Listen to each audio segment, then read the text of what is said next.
Hello everybody and welcome. You will have all the information later on, but this way you can ask live questions if you're here, and I can also take in comments and reactions and questions. So if there's a certain part that I don't explain well or needs extrapolation, then I can fix that now instead of later.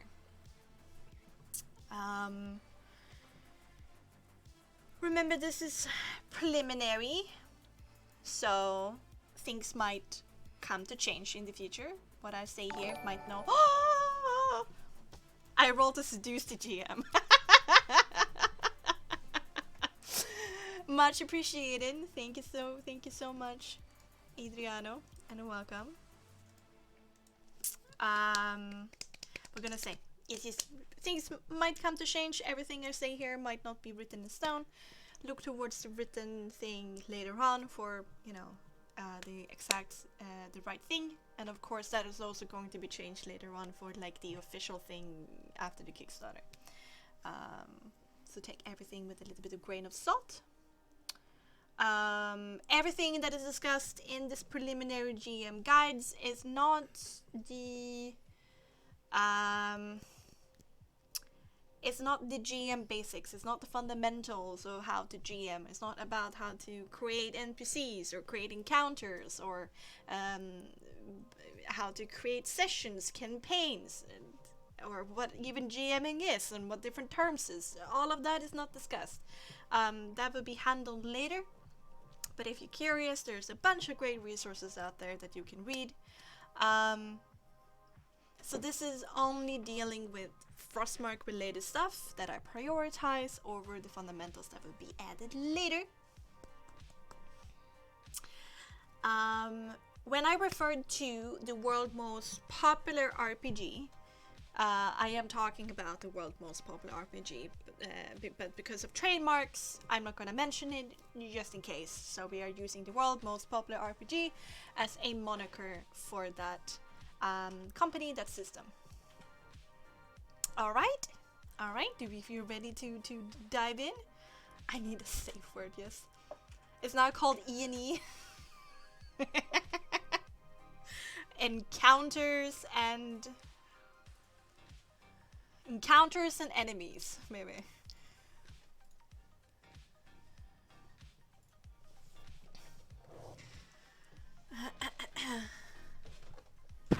Can opt to fail your same willingly. Lol lol lol. Alright. What we talked about last time during the mechanics, rules, and gameplay, I'm just gonna enemies and environments. Oh, that's pretty good. We talked about balancing NPCs, how in Frostmark it is easier to make more overpowered characters, therefore you need to take a little bit extra care as a GM, consider the vastness, the difference between power levels, but also usefulness. Maybe characters are good in certain scenarios and bad in others, and they can kind of make up for their weaknesses and advantages and still feel useful to the party. There we also went through that in Frostmark the golden rule is that you do not choose any abilities, feats, backgrounds, whatever it may be, from an optimal standpoint, rather than you choose in accordance with what makes more thematic sense, backstory sense, personality sense for your character. So maybe so there's another way of looking at balancing in Frostmark. But then again, no shoe fits all.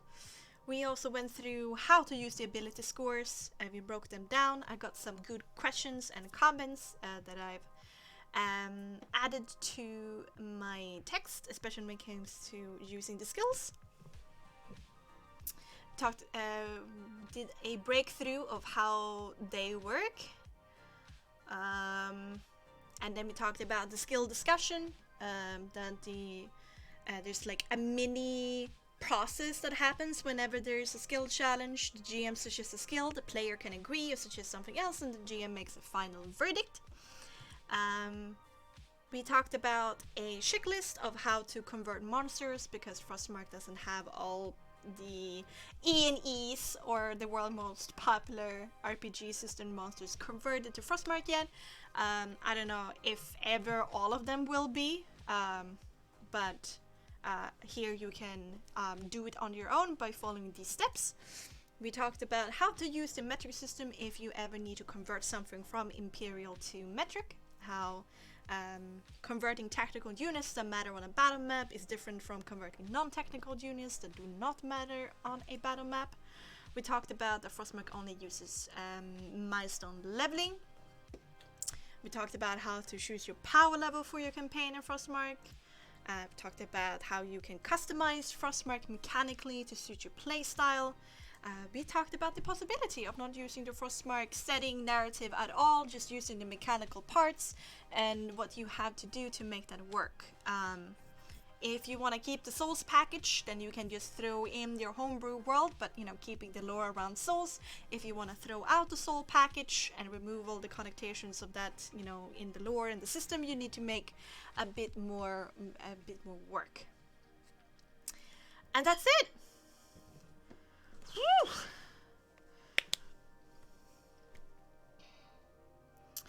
That was really quick, but if you are interested in any of those topics, look at the VOD where we talked about all of these things, or wait until the written thing comes out.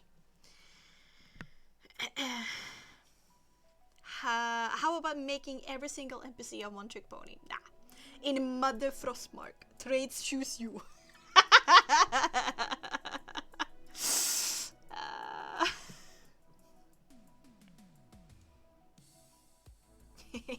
In Mother Frostmark, the trades choose you.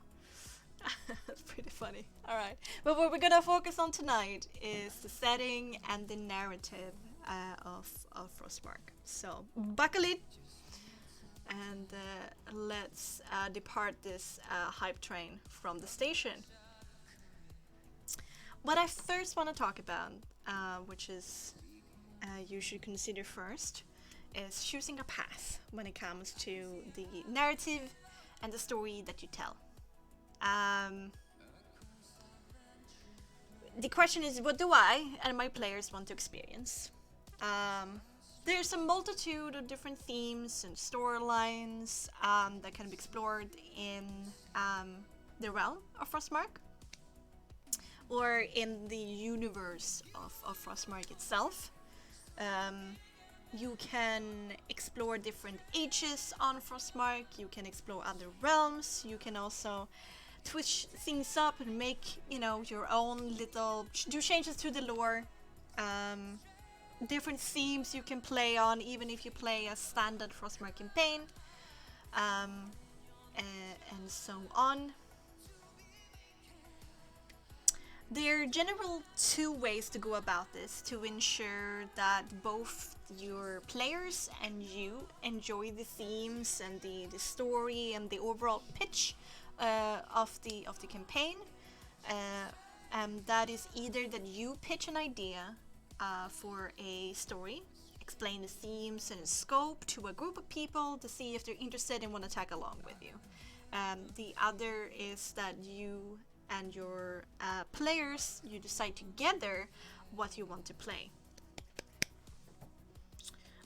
With this knowledge, knowing that everybody in the group, also you as a GM, remember there is a lot of burnout, and your story won't be as good if you do not enjoy telling the story to your players.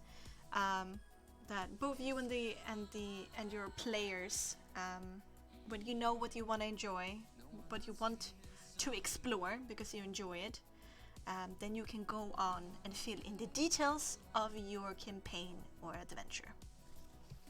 I think that is pretty basic, but I think it's very important to do. It's the first thing I would do in the structure of things. Of course, this should be baked into a bit of a session zero, of course. But I don't think I will have any comments about that. Or should I just move on?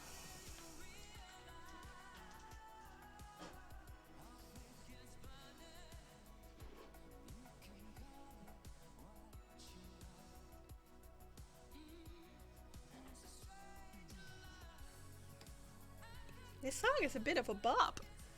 I agree with it. Alright. That's good. Alright, let's move over to the next topic, which is, what is the standard Frostmark campaign? I sometimes talk about that, standard Frostmark campaign, but what does this actually entail? The standard Frostmark campaign that this first release of Frostmark is gearing towards is the events of what happens after the year of 744, after the Empire's founding in the realm of Frostmark. And that is basically, we're just in this this one realm, Frostmark. After the human empire has fallen, about 150 years of chaos and war, and getting used to the new state of the world, the church slowly losing power and grip over all of Frostmark, which opens up to the possibility at the year 744 that the fiery barrier, which we are going to talk about later, is falling apart or breaking. There are a bunch of historical events that happened after the Empire's fall up to 744 that Frostmark gives you, provides you with, but after the year of 744 there's nothing. There's a blank slate for you as a GM to continue telling the story of what happens to Frostmark after this year. Start with the harmonious party so you can destroy it. Fix that for you, lol. Lol. I did talk about having an harmonious party mechanical wise in the last one, but I think I'm also gonna talk about that now, actually. The year the first took over. I think it's actually 744 everything becomes blank, so it's up to 743 that I have the lore, and then at the turn of the year at 744 everything becomes black. I think, at least. I need to double check. But about the where the timeline stops in Frostmark's history, you as a GM takes over and you tell the story of how your Frostmark changes, transforms in your campaign. That happened at New Year's Eve of 744. I don't think I made it explicitly that it had to be New Year's Eve. It's more like it was like more fade to black, and that you can start at whatever point, whatever season that you want. I'm pretty sure. You could probably also start at 744, 45, if you want that. It's not that. It's not such a hard endpoint. But the point is that the lore, the history that Frostmark provides you with stops so you can continue telling the story. Also the weekend, oh my god, stop it.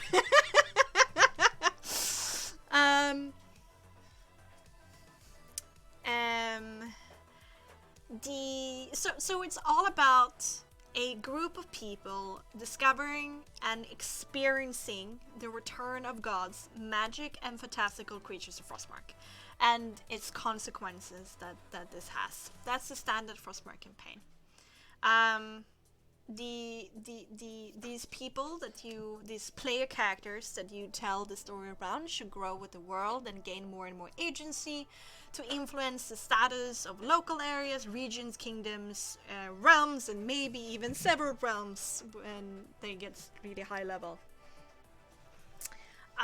Typically, this kind of campaign will start in a more localized area, where everything seems normal for Frostmark standards, and then progressively the characters learn more about the world, experience the world changing and growing with the consequences, the struggles, the strife that they go through, choose to involve themselves with, and cause. So how do you do a standard Frostmark campaign? I would recommend you choose an area to start the campaign in, and then you slowly increase the scope of your campaign. Oakwizard says I will pick the year 745 and it will be apocalypse campaign and everybody dies. Yeah, no, that works. I'm also gonna talk about that later. That could be a different themes. depending upon how you want, with different themes you want to explore. Frostmark can geopolitically stay very much intact, and there's like just small events that keeps popping up, which maybe turns into one larger calamity, but everything seems pretty organized still. Or everything just, there's like orc tribes invading, there's arch wizards causing a bunch of strife, the church is attacking its neighbors, the gods are creating hurricanes and treats Frostmark as their new battleground. It can turn into quite apocalyptic if you want to as well. Have you been watching my stream? I mean, Frostmark and Stallone is a little bit similar in that sense. Jumps back in time to 738, so the first few years are more scripted. Yeah. No, just what I feel like I want at the moment. Okay. Fair. But how I would recommend doing it is you choose an area to start the campaign in, and more of a localized area. I'm sorry, Emil, but I won't do that for you.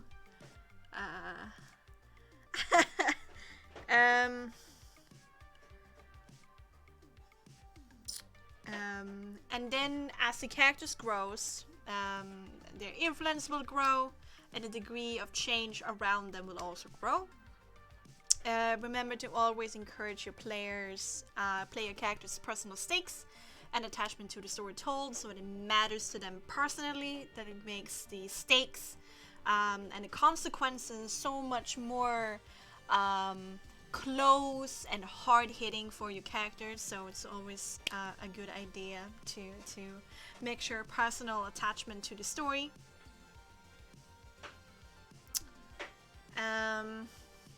Indeed, if your characters are happy where they are currently and they don't care about the strife that is happening in other regions, or a calamity or incident that you have set up, what motivation would your characters have to venture out of their comfort zone and take risks? So make it immersive. You have to suffer like the rest of us. A good tip from me is to localize your characters around your starting point or a starting cause to initially bring the motivations of the party together. For example, this could be that everybody comes from the same town, region, or kingdom. They can belong to the same organization, share the same profession, or otherwise share a goal with each other. This gives you a good stepping off point for the rest of your campaign. After all, it can be tricky to create a cohesive adventuring party with a crow inquisitor of the Church of Rion and a Beneos shaman in the same group. It's not going to be an harmonious start, nor would they have the same motivations. And it can break immersion that these two people would want anything to do with each other. So create some kind of common bond between the characters. For example, in the introductory campaign for Frostmark that I ran, or is running still, Little Bee's Lost Sheep, then everybody came from the church. Of course, they had their own personal motivations and their own professions and things like that, but they shared a goal, which made the starting point for the party harmonious. And then you can break down into disharmony, but it's way easier to tell a story immersively if the party is cohesive at the start. Why it matters, why I take up geographical closeness so much, not only talking about organizations and goals, is that Frostmark's continent is vast. And with medieval traveling times, it's a doozy to travel long distances. From this point up here in Beonhelm, where kind of like the last settlements of Beonhelm can exist, this little shelf here in a straight line, down here to the southern coastline of Kafmir. That's about 3,600 kilometers, which is like greater than the distance between northern Sweden and like the Cyprus. Yeah. So it takes weeks and months to travel from one end of Frostmark to the other using horses and walking. Therefore, it can break immersion to maybe have a Beanish character, not only culturally, but also practically have a Beanish character appear in Kafmir.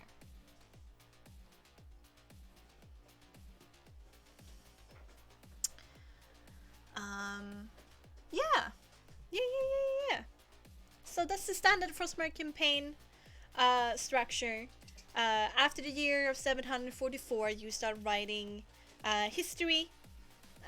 You have your player characters that grows with the change of the world. Make sure that there's personal motivations to the calamities that befall Frostmark. And as a tip, start off with a harmonious party. Have them care about the same things, be a part of the same organization, the same country, the same town, the same village. What would be the journey a party would need to take if the campaign revolves around one long pub crawl from north to south? Holy shit. Well, how long does it take to like travel on foot from Spain to like northern Norway? I'm sure there must have been somebody has done that. But we're talking like months. Depends on how drunk you are. Fair, that's very fair.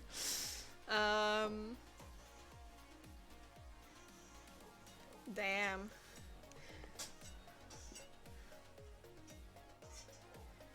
And where would you go? You probably want to start down in, Kafmir, one country, go into Stormholm where there can be some really interesting things. You probably want to go into Malgrave and jump over Armathane, who would probably be pretty boring. In Eastcreek there's war. So you go through Malgrave to their like pretentious drinking. They're all about microbreweries and stuff like that. When you come to the border here, you probably want to go into Sirendale. These are like the hipsters, where they have the experimental drinks and stuff like that, and then you go into the harsh ales and moonshines of Bernhelm and end up in like a small little, tavern, probably by Edge Town, up here somewhere. Yeah, that would be the pub crawl that I would recommend. Sounds like a weekend. It's not a weekend. But any questions or comments about that?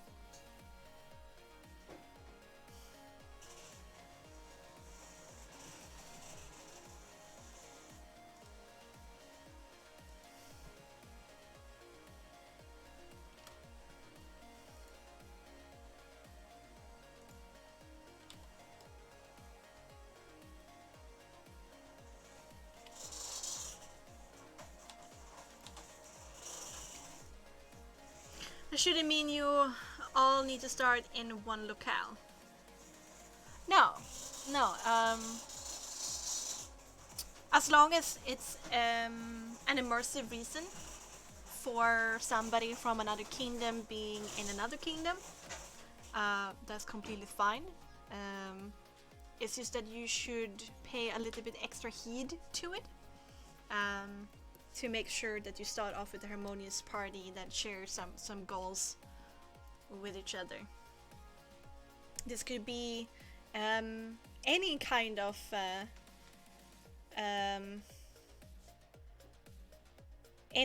connection. It can be family, it can be friends, it can be colleagues, believing in the same goal, caring about the same things. Wait, are the countries super xenophobic? Depends on the country. They do have quite a lot of nationalistic spirit, all of them. For example, the uh, the tribes people of the Great Plains of East Creek have historically very seldomly left their country, because it's their way of life. It's a very conservative kind of lifestyle. Armathane has this super duper strict hierarchy that might make it awkward for a immigrant, because you need to kind of convert to their social hierarchy to move about in Armathanian life and society. There might be some hatred for different kinds of people. I mean, Beonhelm, Raid, Sirendale, Greenfield, and Oldwood, so a lot of people there don't like them. I wouldn't say, of course, it's impossible, and I wouldn't say it's the case for every country and every kingdom and everybody thinks the same way, but it's not always super duper easy. It deserves to be thought about, so it's immersive. Yes.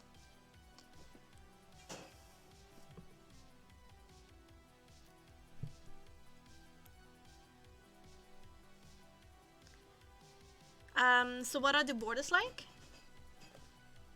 It depends upon how militaristic the country is, and where you would say the border is. Some borders are indeed at the geographical border of the country, that is like patrolled, and if you don't like make your presence known in the country and like you know, at a checkpoint, they will be like suspicious of you. That sounds like technology, like Margrave, that they have that kind of organization. Other times the border can be at the city, that you're not allowed to enter because you do not have the right paperwork, or they don't like you around here.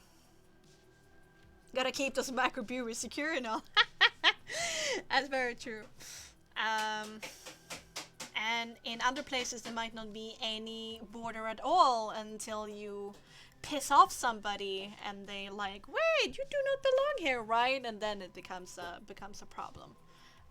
Other times the borders are at the point of official action, like you want to set up a stall in a marketplace, you want to, you appear before a court, you'll be put into jail, you want to do a business contract. It depends upon the country. That might be a really good thing to write about, how like easy it is to enter and move about in countries depending upon where you are. I haven't thought about that. That's a good point.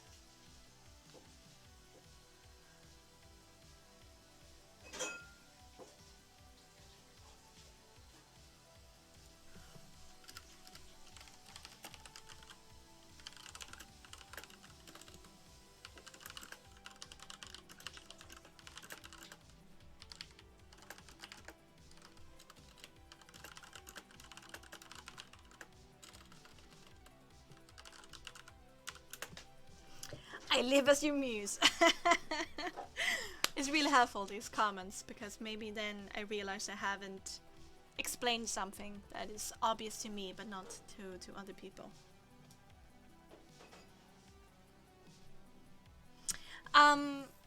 This complexity, these geopolitical hurdles and challenges does restrict the GM, does restrict the group of players that you have, but on the other hand it brings variety, and it can bring a lot of interesting events and stories that you can tell in your campaign.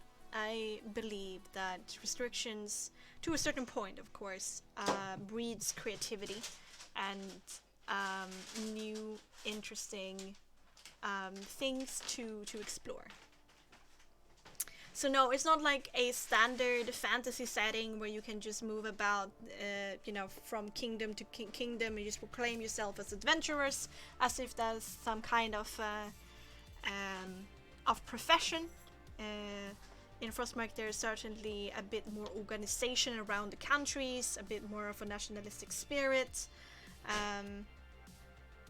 and there's no such thing as adventures being accepted as a profession or wanted. Yes, so there's more geopolitical intrigue, if that makes sense.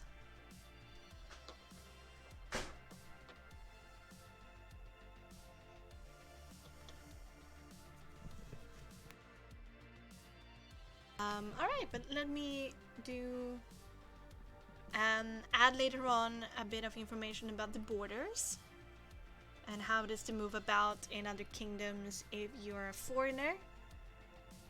Is there any other questions or comments?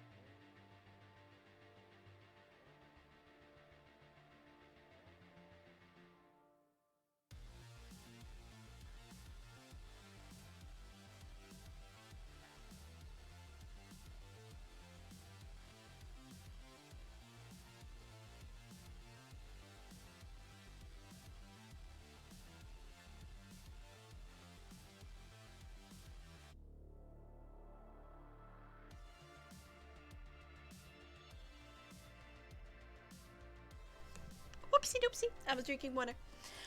It doesn't have to be.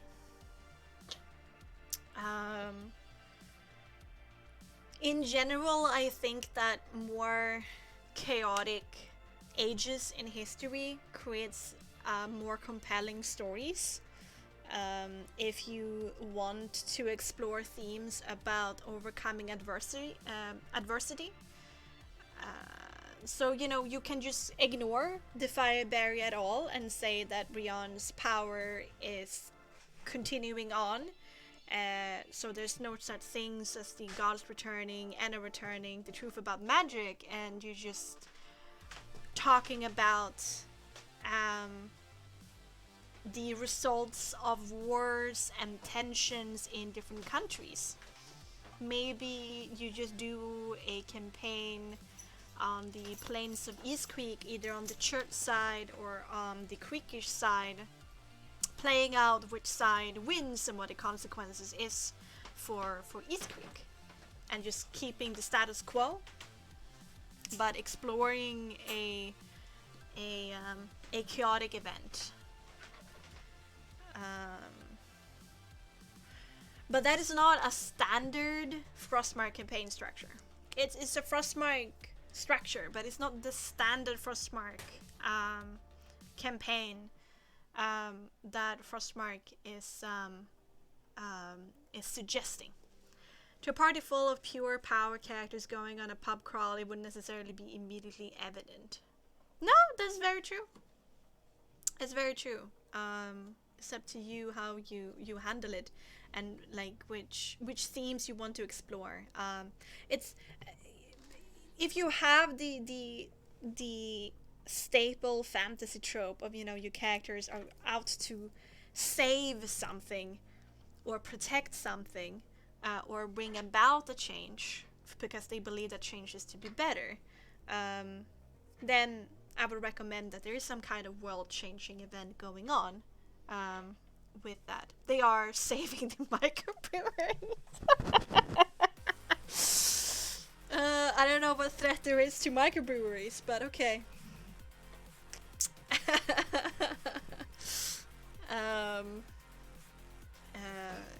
Or if you want to do a bit of slice of life kind of thing, where you have a bunch of power characters just going on pub crawls and getting up into hijinks and shenanigans and stuff like that, then no, a world-changing event is certainly not necessary.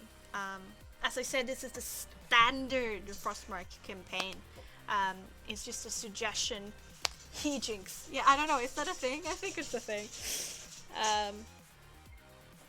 that the fire bear is breaking down and the gods are returning, that N are returning, the truth about magic and all of that. Hijinks! Oh yeah, okay. Oopsie doopsie. Hijinks. All of that is the standard Frostmark campaign structure. But you don't have to go with the standard. You can do a slice of life, power characters going in a pub crawl.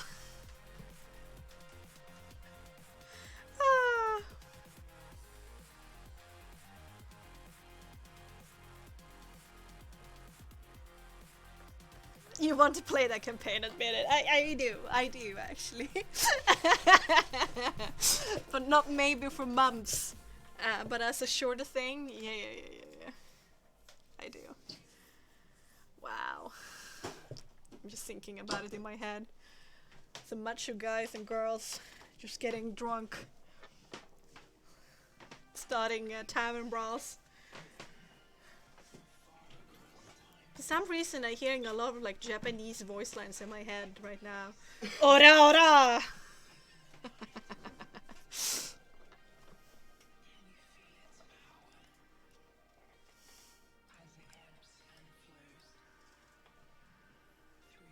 Yeah, ara when they like...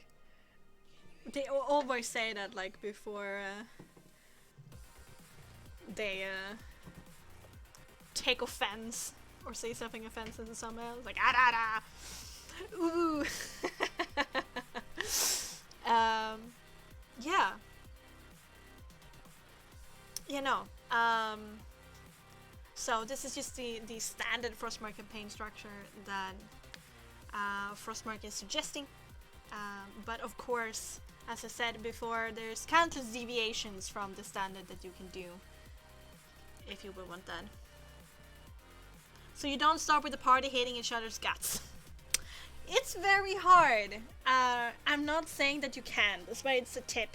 But I would recommend for a good start, a good kickoff of a campaign is have something tying the party together. Otherwise, I have experienced in the past when I have been invited to other people's games, is that when you have this classical thing of, you know, you start off in a tavern, just talk to each other and form an adventuring party together. Immersively, I get very disappointed because I feel like my immersion is broken when I have that situation. Because why would my character do this? It's feels so artificial. So I always try to think about how do I bring my characters together. I don't know, something tying the party together could be a literal thing, tying them together. Now the party are all connected by a magical bungee.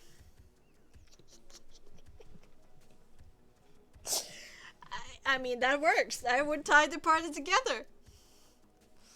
The Ever Tavern, yeah.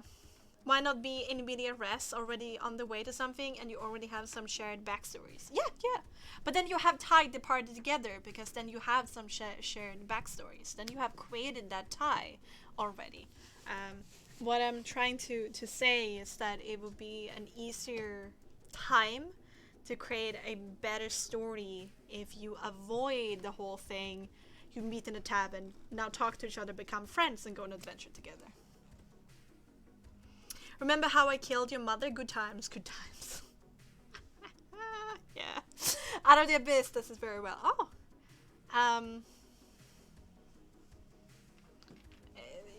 You know, also in the Curse of Mother Mystery campaign, you know, you guys travel together from Domicon to...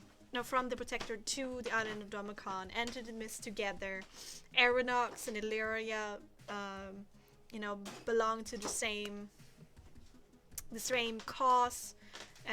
Nyx and Kraka/Calvin are longtime friends. They share the fate of not being able to escape the mists, and they share the fact that Madame Eva has a prophecy that there's a chance that they might be able to end the curse. So that's an example of how I have tied everything together. You're all slaves to sexy drow dominatrix? Whoa. Whoa. God. Oh, the tweens are jumping in the chairs. I think it also depends on the group in the end. On a quick campaign, there's little time for preparing, but on a long campaign, players and DM can work out a good backstory. To be fair, CS that's binds them. Yeah, no, I added more things that tied the characters together than what was already given in COS. And yes, Musty, if you're just playing like a 2-shot or something like that, it doesn't matter as much. But once again, I am talking about the standard Frostmark campaign structure, and the standard Frostmark campaign is a long campaign. In more ways than one. Leather or rope? Yes.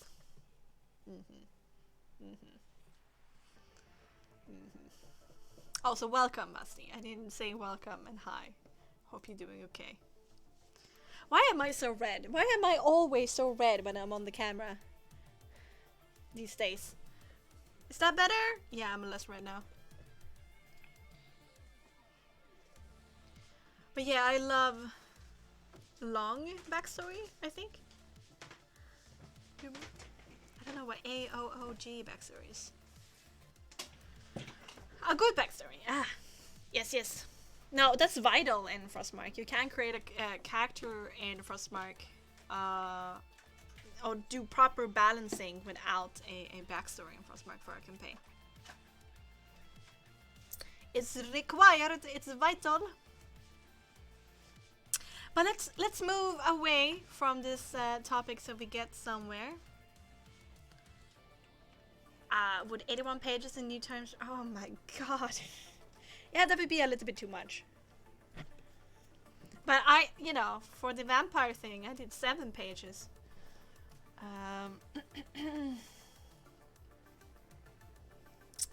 It's quite a lot anyway. Let's move on to the next thing, which is the fiery barrier. So the fire barrier is a wall that is around Frostmark that prevents travel in between Frostmark and the other realms, as in the gate spell, the teleportation circle, and so on and so forth. And it also greatly hinders the other Ineod's attempt to communicate and influence things on Frostmark. Whilst the fire barrier is there, it's harder for the cultists to hear their god's voice and their advice. It's also harder for the gods to, I don't know, change events, use their divine power to like thunderstorm. It's way harder for them. It's like Rion is jamming their radio frequency, you can say. Is the barrier visible? Historically, no. It's not visible. But there has been times where it is visible. Of course, how you handle that is up to you. But I was going to talk about it later, but I can quickly point it out now that on the day that Liana was coronated to become the Empress of all of Frostmark and the Empire officially started, Rion created the fire barrier during the coronation ceremony, and it is said in historical texts that Rion's power lit up the sky in his fiery splendor and turned everything red. Now, how that has been, most of this has turned into, today most scholars think that this is religious inflation of the truth, that maybe it was just, Rion just doing a little bit of brightening of the world. But it's like a great net of fire, a great lattice work of fire, really, really high up, but in between the stars and Frostmark. Yeah, it's a net of fire, basically. That was formed on the day of Lyanna's coronation. During when it was formed, it was visible, and then it faded into invisibility. People kind of forgotten about it, but when a time comes where the fire barrier is fading or breaking, it will become visible again. If you want to, you can also completely ignore it. So aspect suits are required? Well, the fire barrier isn't actually on fire. It's more of just a magical effect. So when it breaks, it kinda... what is the word? Like great sparks of kindle, kinda just... what is the English word? Straight up ballin'. No. It's just snuffed out. The fire snuffed out as it breaks.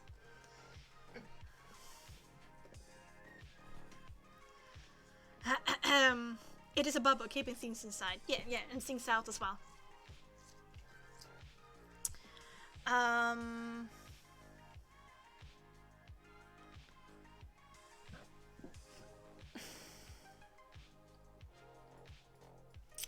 The strength of the fire barrier, can mortals pass through it? No, nobody can. Well, except Rion.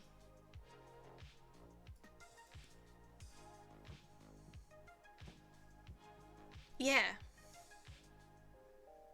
Yep, except Rion. So could someone fly to it? Well, it exists like beyond the atmosphere. So if you're able to like break through the atmosphere into the stellar expanse, then you would hit it. I think it would be more likely that that somebody outside of Frostmark would be wandering around the stellar expanse, come upon the realm of Frostmark, and walk into the fire barrier. At which point it will become visible and bar all entry. So if you somehow would find your way to the realm of Frostmark in the stellar expanse without using like teleportation magic, things like that, you just wander to it basically. It would be like a wall keeping you out, and it would be visible for you. But Rion wants it to be invisible, you know, for humanity. So the church don't want the world to think about it. Like a video game in the 90s with invisible walls blocking unbuilt areas. Kinda like that, actually. Kinda like that. It's invisible until you approach it or do something with it. Affect it in some way. Then it becomes visible. Yes.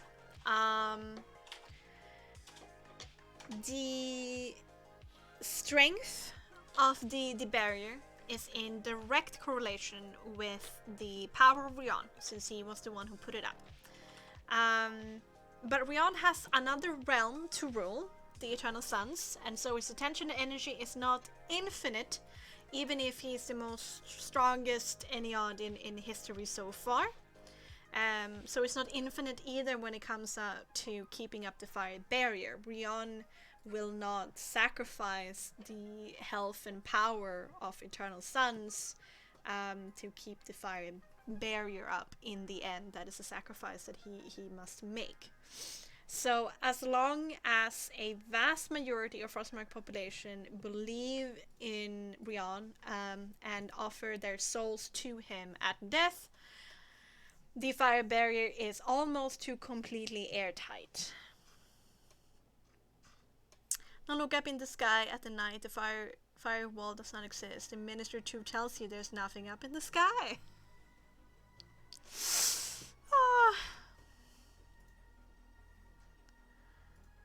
What are you doing, Step Realm? What are you doing, Step Realm? I don't understand that. But is this some kind of meme I'm supposed to know? Can you educate me? One word. Pornography. Oh no.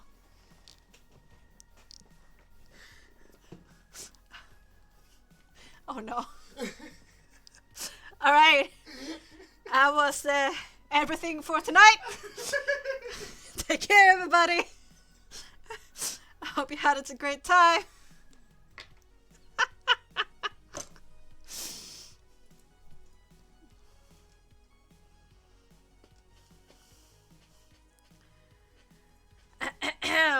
Anyway. Now how'd you immediately turn around though? Perv.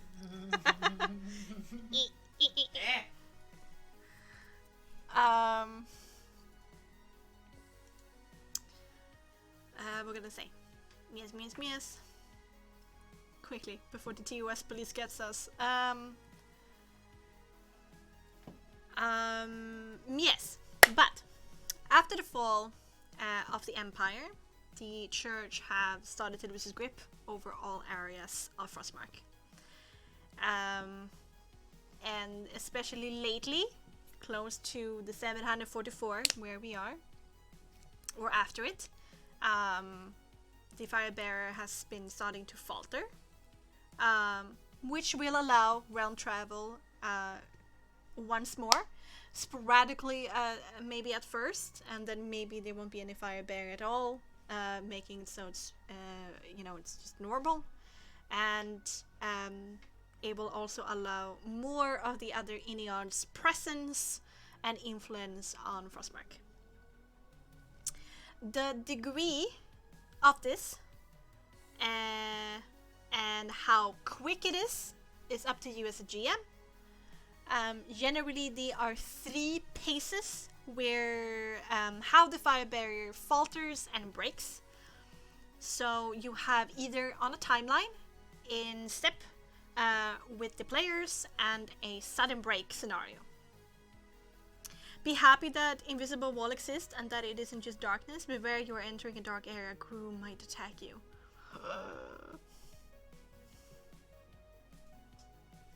Yeah, but the Church doesn't want anything to remind anybody of the existence of magical creatures and magic and stuff like that. So yeah, that is why. And indeed, but the upper echelon of the Church knows that fire barrier is there. Knows what it does and why it must be protected. Rocks fall. Well.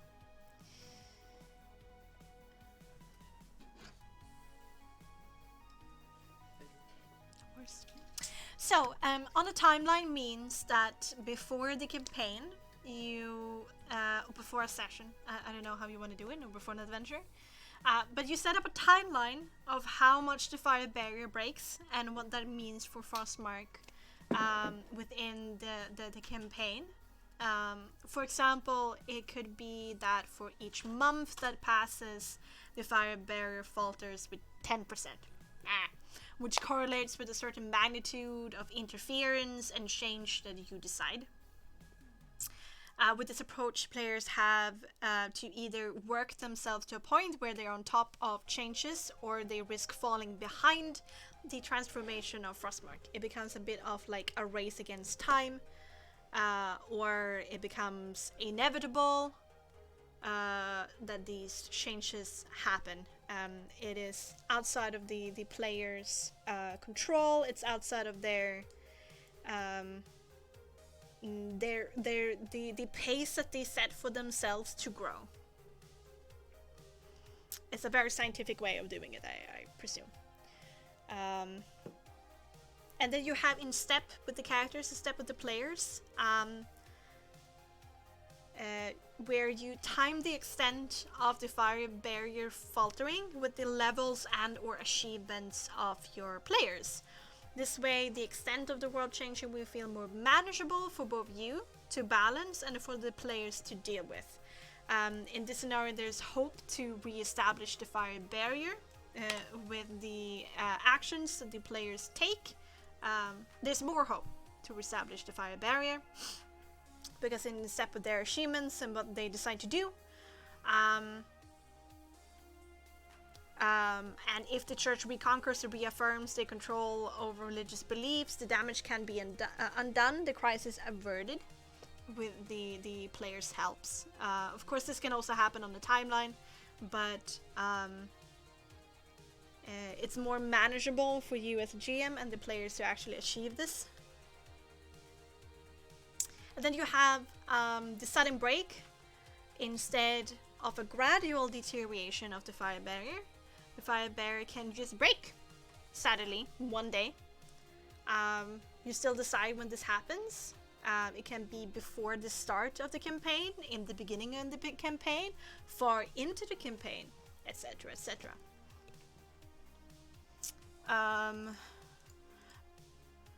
Remember though, even if sorry, even if you have a sudden break or even a gradual change to the integrity of the fire barrier, for Enna and Ineon to exploit, it doesn't necessarily mean that any forces or intentions or consciousnesses are prepared to immediately exploit what is happening on Frostmark. There might not be a orc army ready to invade, to search for new land to conquer. It might not be an Ineod going aggressively on the war part immediately. But since there are monsters written that are from different realms, or Frostmark is Frostmark similar to Eberron, where those realms are closer to the planet that holds Frostmark, monsters tear through the fabric of space? Or is it more like an Azure Sea between the realms? It's more of an Azure Sea, the stellar expanse. So it doesn't necessarily have to do that. And metaphysically, the distance between the realms does not matter. There's not a point where another realm is closer to another where it's easier to travel in between the two.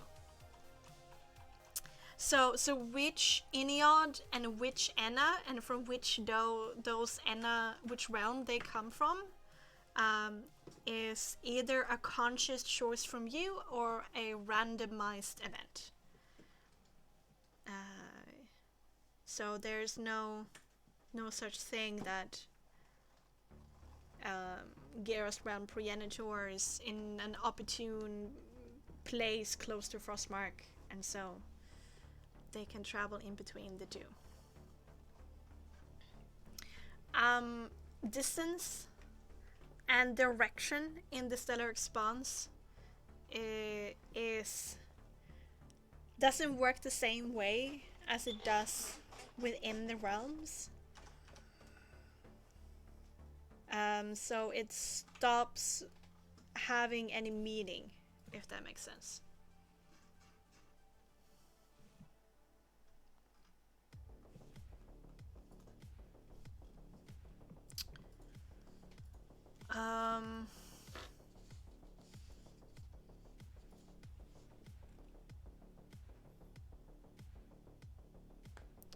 We're gonna say.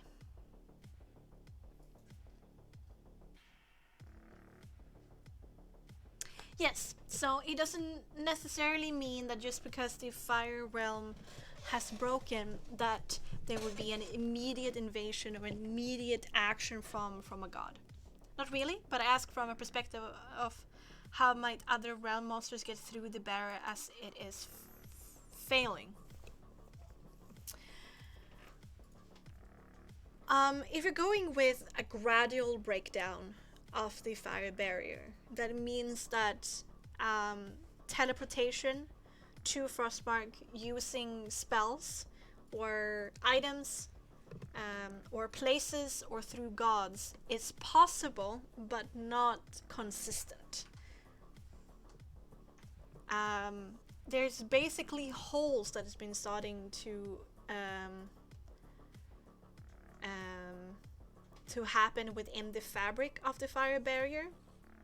So you can either see it as maybe casting a spell with a higher spell slot, or through the power of a god, like really pushing through as the fabric becomes thinner, or it might have to do with a percentage of all gate spells succeed, a percentage does not, depending upon how much it is fallen. It's a little bit up to you how you want to deal with that, but that's like two different ways of doing it. So you can either do it like a chance thing, or like extraordinary means are required, and then that slowly the chance of succeeding, of getting through, the less amount of energy is required until a point where it's like normal. It's like traveling to two other realms, which is not super duper easy when you think about it, because you still require, you know, at least level 5. Is it teleport via plans, or is it level 6? Pretty high level magic anyway.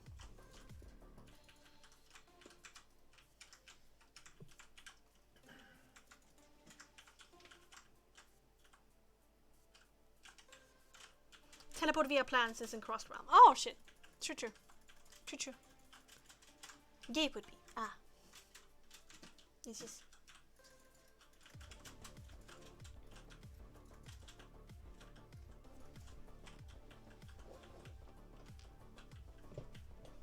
Planar shift.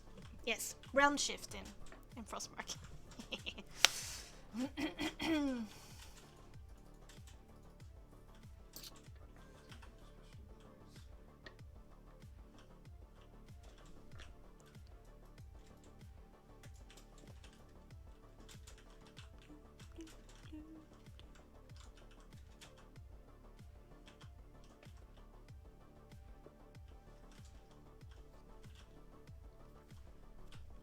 Does that make a bit more sense? Or do we still have follow-up questions?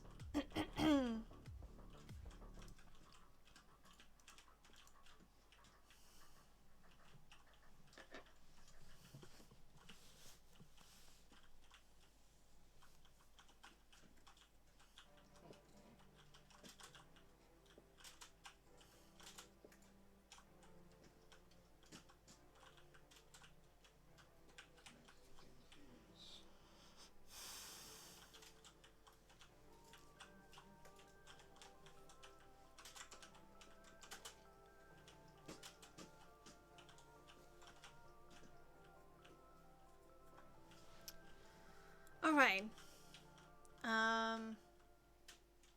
Yes. Well, yes. So, just because the fire barrier has recently like faltered a little bit more, or just started faltering, or there's just been a sudden break, doesn't mean necessarily it has to be an immediate invasion or incident that takes place. The Ineod are still scared of Rion because he's alone. He's more powerful than any one of them. They also have each other to move around. They don't want to start a war again because none of them want to die, especially when there's so few of them. Therefore, it's probably unlikely they're going to be immediately aggressive against each other or Rion, unless maybe the Ineod in your Frostmark world has actually created an alliance between some or all 6, could make them more brazen and more organized to do something about what is happening on Frostmark. Similarly, Enna might not have an immediate incentive to travel to Frostmark for benevolent, neutral, or nefarious reasons. Unless maybe there's some kind of invasion planned where the Ineod have told, you know, a bunch of people that at this certain point in time the fire barrier will break and I will open up a portal, and there you go. But it would probably be more of that supernatural events and Enna visitors will be a gradual pop-up that increases in frequency as time goes on and the news spreads in the other realms. Which is positive for you as a GM to think of it like this. It is extremely difficult to handle all the geopolitical change of the whole continent with immediate and vast streams of new agents entering the geopolitical arena. It can be a lot to think about and handle if you take on too much too fast, where things there might be problems with internal consistency if there's too much change too soon.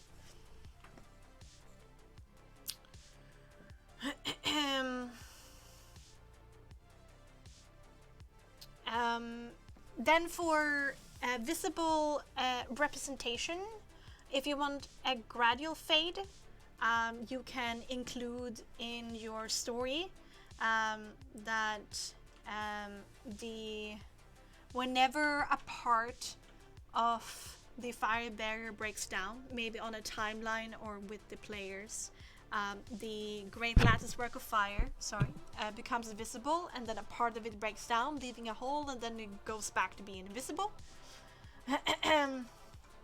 Or if you want it to be really dramatic, to create like a bit of a doomsday kind of thing, is to have the fire barrier visible at all times ever since you started taking damage, so you can see at all times of day, or maybe just during the night, what's the status of the fire barrier, how much is left of it. If it is a sudden break, you can have the sky lit up in the fiery net and have it fall completely, falling down towards Frostmark, but the flames dying out and disappearing before they can remotely hit the ground. And this would be the fire barrier, as a gray bubble over all of the realm of Frostmark, is visible from everywhere. As long as you can see the sky, you are going to see it clearly, and that it's alien and different and shouldn't be. And of course, it also changes the color of the sky. There's still, some blue or some black through it, depending upon the day, but it's like a great campfire, but in the sky, I guess. There's everywhere. Dramatic entrances 1 of 5, falling into the sea from 5,000 feet. Ooh, that's death. That's death in a D20 system. Yes. So that's everything I had to say about the fire barrier. That you decide the pace of it. It can be on a timeline that you set prematurely. It can be in step with the characters leveling up, or there are achievements. It can be a sudden break. The fire barrier is invisible, but it was visible when it was put into place at the start of the Empire. You can have it visible once more when it falls apart or starts to fall apart. But people taking advantage of the fire barrier breaking might not be immediate. They might not know, or they might be scared and surveying the environment, but as time goes on, probably more events and incidents will happen. How Enna and Iniod starts to influence people on Frostmark might start with, might be that it requires extraordinary effort to break through, or it might be that a chance of doing so. Maybe a 10% chance in the beginning that then increases with the fire barrier breaking down. It's up to you as a GM how to handle it, but that's 2 suggestions.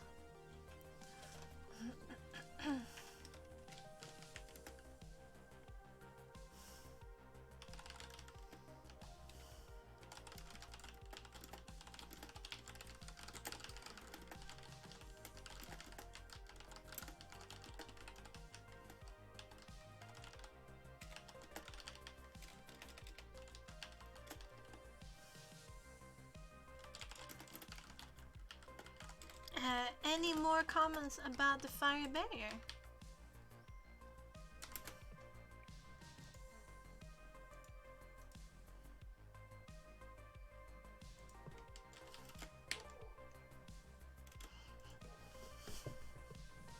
What does it taste like?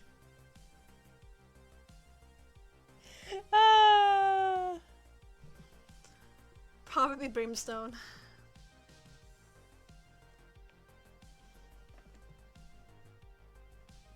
The system seems to work. Huh? Frostmark? Or what are we talking about right now, Misty? I don't know if anybody has tasted the fire bear, if that's even possible. I mean, extreme magic powers, souls, I don't know.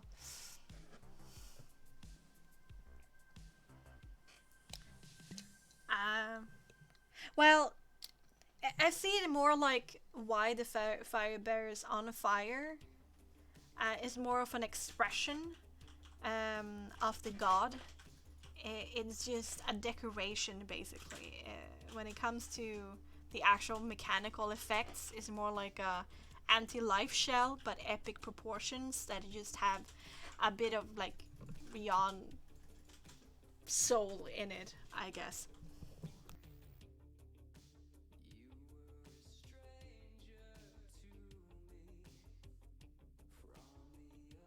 Just to give it a dramatic appearance. But I take it then, considering the last question, that we're ready to move on.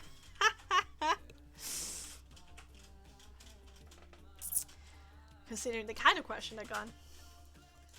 So, I have something called the narrative slider, which is an easy way to envision a standard Frostmark campaign. This is like the standard structure, but of course you can change this to whatever, you know, your heart desire, what kind of campaign that you want to tell. So you can create your own slider or modify the one that is here. The slider moves from the top to the bottom. And these arrows here, they represent a certain amount of time that is not predefined. Either you decide, whoops, how do I go back? There we go, sorry, whoopsie. Either you decide which time is in between these two, or it's up to the players when like the players are ready for the next step. You do not need to start at a certain point in the slider, and you don't need to end at the end in the slider. You can have points after the slider or before the slider. And you know, of course, you can exchange points within the slider to others or remove them completely. The possibilities here are endless. But remember, this is how an easy way to envision the standard Frostmark campaign structure.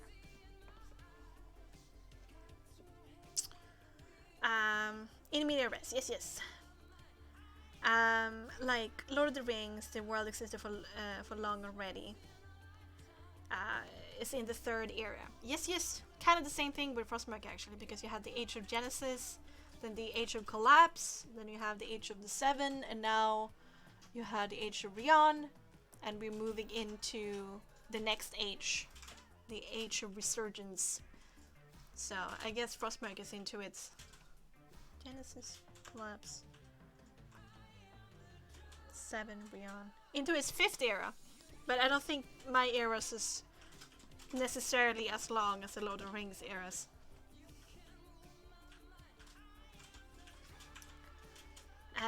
But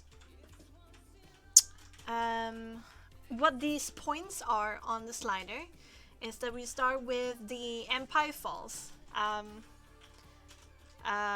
This would be a very premature place to start.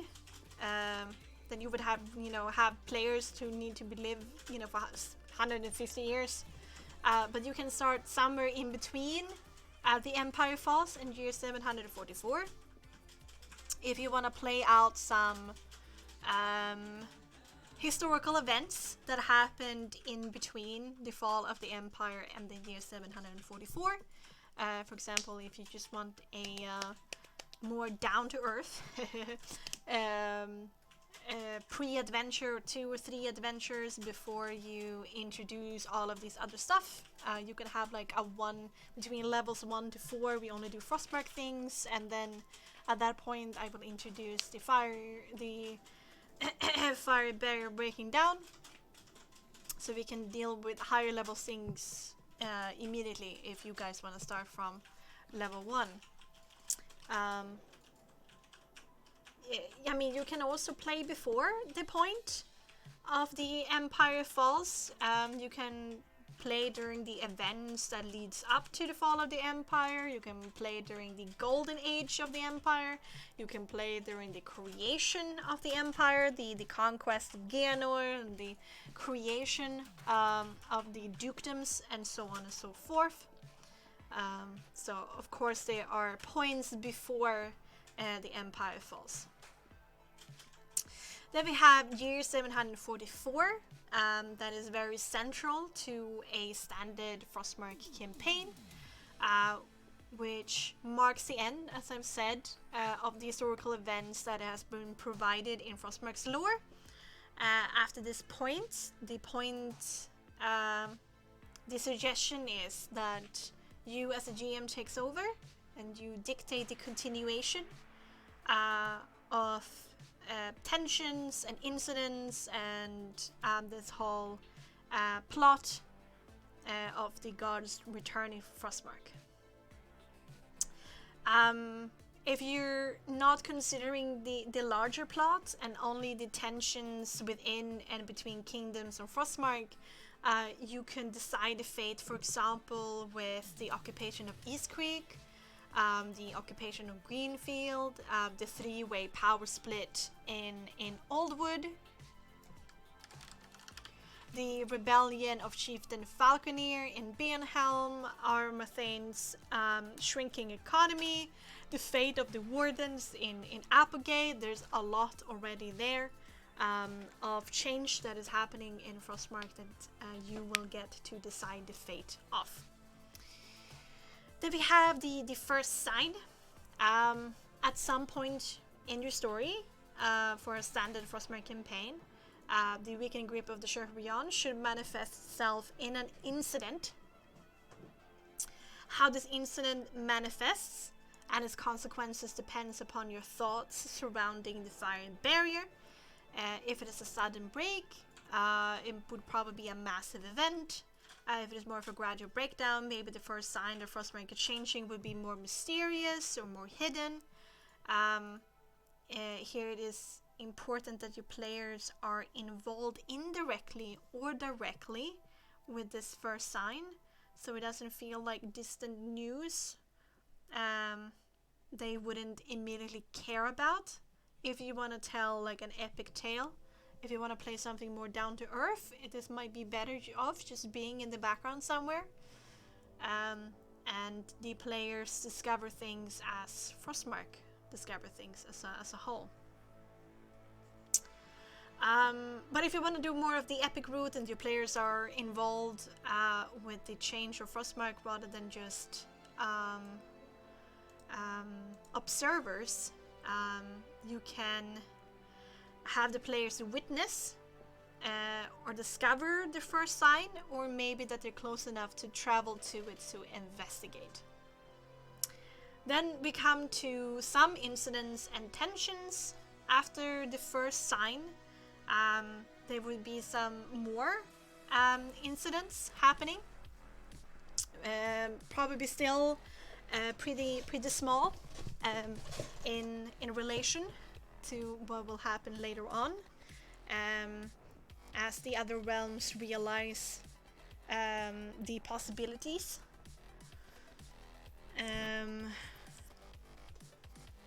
I would recommend maybe having these incidents slowly reveal the truth to the players in your party. To make the world feel alive, have some of these events far away from the players so they cannot be involved with them. So you don't have all of the events that is happening because of the fire barrier centralized around the characters. Would be non-immersive.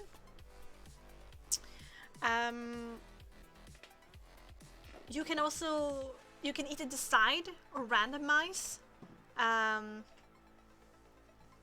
the which incidents happens in other places and the consequences of those events.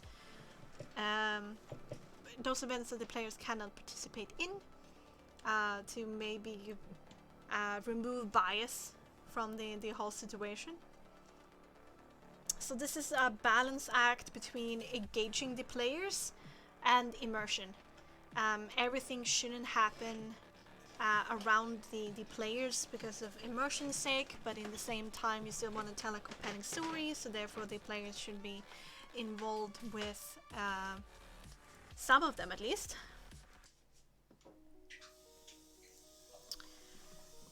And then you got discovery.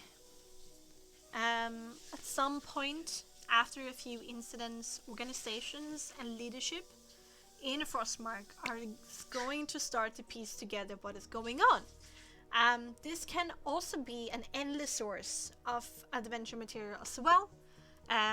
What if certain parties in an organization or leadership realizes or choose to believe in it before others, and they capitalize on it, changing the power structure of that organization? What if the players belong to an organization who doesn't acknowledge it before they have proof, and the players are planning on or being ordered to go and get it for the organization? So the fact that these organizations and leadership, movers and shakers receive the information that Frostmark is changing in this particular way will create geopolitical tension, and you know, a lot of adventure hooks that you can use. In short, consequences. Yes. X loses something, so Y and Z win territory. Yes, definitely. Or, as I said, it can be a fact of that some intertension within an organization where the players need to persuade them one way or the other to get the organization, you know, make the organization believe them, or anything like that. Yes, but it will create geopolitical tension, the discovery of what is happening. So an example of what can happen is that when the church finds out, they might very well change tactics and become more aggressive, maybe start more wars. Maybe the Creekish tribes of East Creek receive divine or Enna aid, and they're able to push back the Crow invaders. Maybe Beneos' belief in Boreas is the final push that makes Greenfield fall, etc., etc. Take your time and ponder upon how your Frostmark changes after discovery has been achieved, and which incidents have occurred already, and where they are, who would get the information first, who would care about this information first, and how would that change the minds and actions of the movers and shakers of Frostmark. All systems seek balance. That is true. Then after discovery, we get to several incidents and tensions. At this middle point, there should be more frequency of events. Now, several out of reach from the characters, but plenty for them to take care of as well. I think at this point, if you haven't already done so, is to start weaving together a larger story, rather than just Frostmark dealing with the supernatural. Have some kind of red thread, recurring villains and allies, a bigger thematic storyline that you're telling, rather than just the chaos of these kingdoms. So you have incidents and tensions being tied together for the sake of a larger story being told. And then you can have, you know, side quests and stuff like that. But at least at this point, create some kind of red thread. And then we get to one or several major incidents and tensions. This should be a culmination of a long or major event, or a climax of several minor incidents whose consequences have led everything to this point.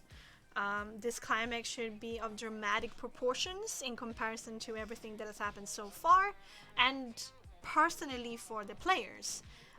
So they feel that they are a part of the story, and it has the highest stakes for them. This doesn't have to necessarily be about a lot of lives being threatened or a lot of destructions. It should matter. The climax, the culmination at this point should be what the characters care about. Unless, you know, a lot of lives being threatened, a lot of destruction is what is the most important for your players. Destabilization after that is what happens after the climax, where there are undoubtedly consequences.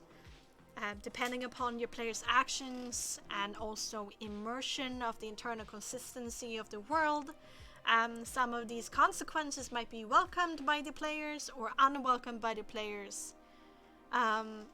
Either way, things should stabilize a bit after a great culmination to allow some breathing room, and allow breathing room for you as a GM as well to build up to the next great culmination. Or you just describe the end of the campaign. If you do choose to go on and return back to a few incidents and tensions and just continue down to several major incidents plus tensions, which is basically the climax, then back to stabilization, and then back to setup, a climax, stabilization, and then so on and so forth.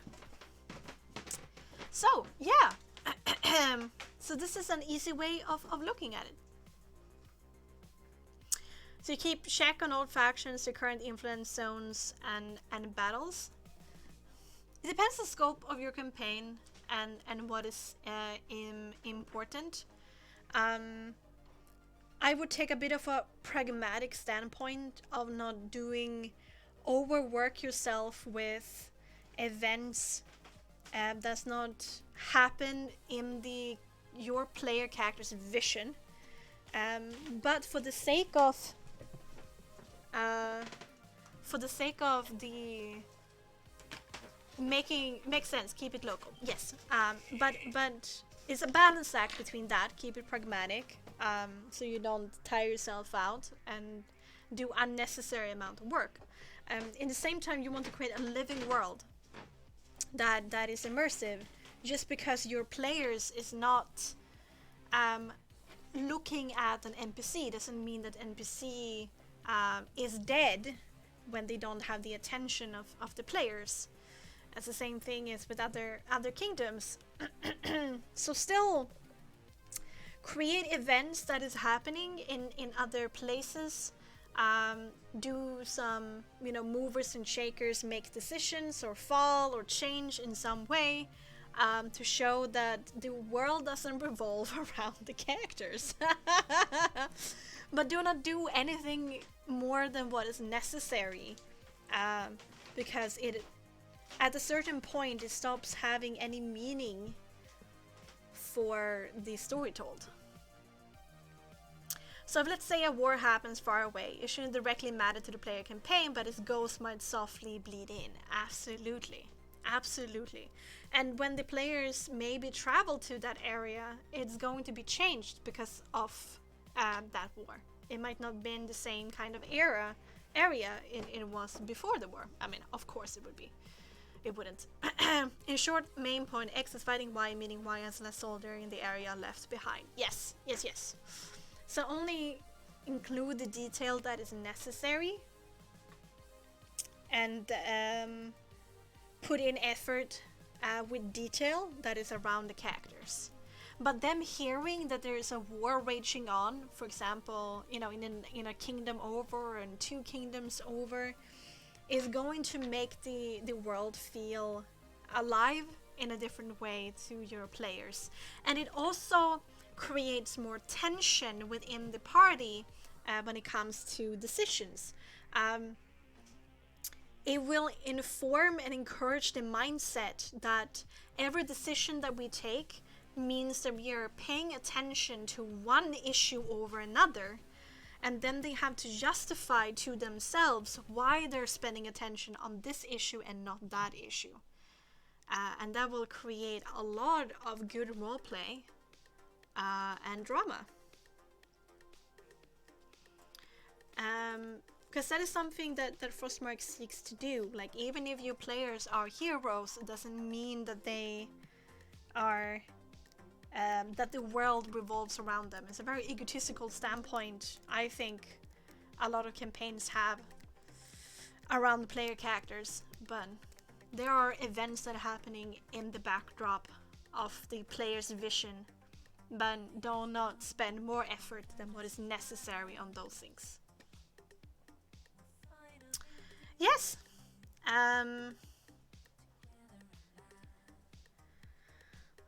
For incidents and tensions, and this I'm talking like either what happens specifically to human things, like if a war starts between X and Y, or already tensions that exists, or people, what they choose to do. As well as supernatural things, as in Enna arriving to Frostmark, places, maybe a temple pops up, some kind of supernatural thing pops up, an artifact comes, an Inion talks to a person. All of that can be handled through you deciding everything, or it can be handled through random tables. Either you can follow that random table or can give you inspiration. It is my hope that I will have random tables for this in the future that you can fall back upon. But I don't have it right now. I rolled a 1d1000. It would probably be more like there would be several tables for it. Like, first you would roll for the potential actor, and then they would roll motivation, and then like roll consequences, something like that. Just the old random tables were insane. Oh, really? Oh. But I don't have that right now, but I do want that to have that in the future. In the meantime, you can create your own, probably. You just write up a list of actors that is of importance to you. Then make a list of their intention or goal, and then make a list for consequences, if you want consequences to be already decided.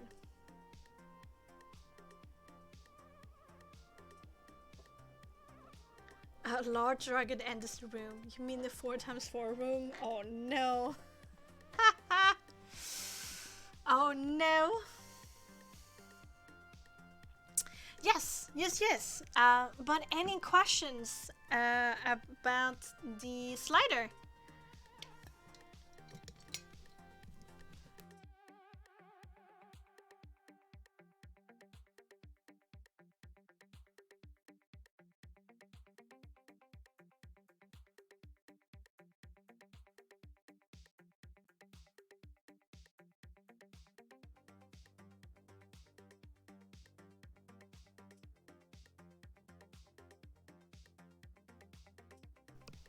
Will the players be able to earn a castle?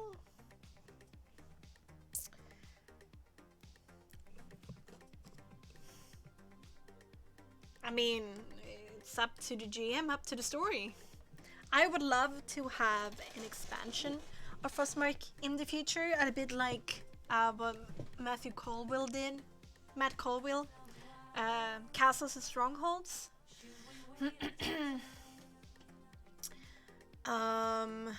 And like rules for combat, rules for war, I mean. And I would also want to have some basic rules of like managing a area or a region.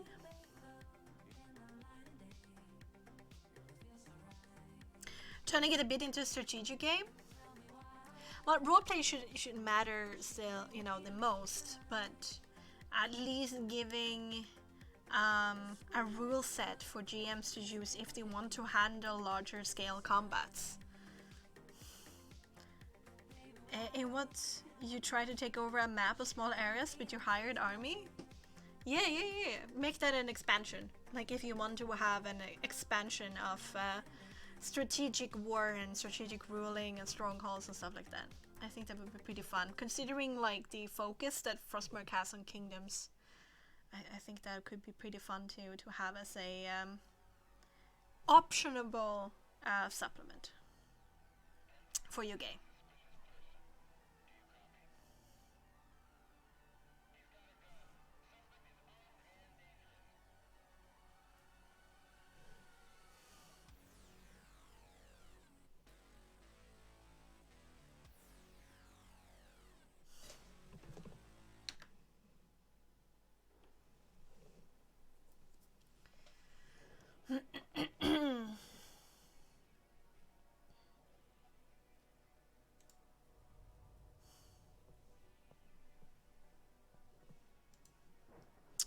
Alright.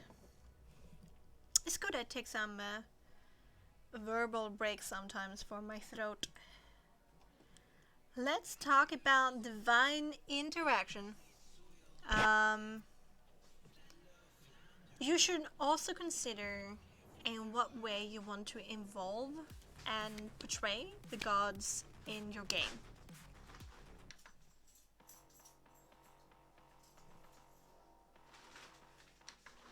Can we get something more calm? Thank you. There are two questions to think about here when it comes to how you portray the gods. How human or alien your Inyad are, and how close or distant they are. The answers to these questions will set themes and encourage themes and inform the stories that you tell as a GM. Already, Frostmark kind of provides personality traits to the gods, but there's still a question of how relatable the gods are, if they're able to have a discussion with a mortal being, or if they are so old and mysterious that just communication is just unreadable. Or they can be like the Greek or Roman gods, where they're very much just faulty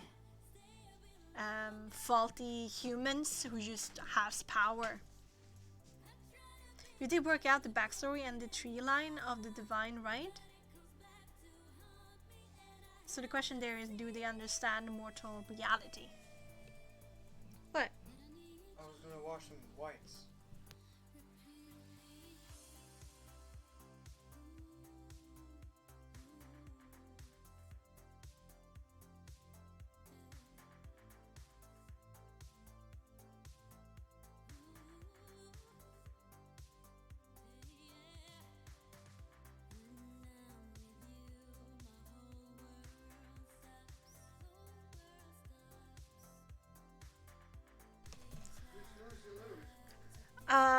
So the question there is, do they understand mortal reality? Yes, and that's up to you as a GM to decide if they do or not. I have, as I said, Frostmark has already described the history of the gods and some of what they have done, and some personality traits to them to give them a identity. But how this translates to human and divine interaction is up to you. If they are like Zeus, or if they are these conceptual beings with some personality traits that are so alien that they just become it's unable to form a relationship with them, for example. Some maybe got kids with them. Yeah. Well, in Frostmark, the whole kid thing, no god has ever been able to have a kid. So at least there's that.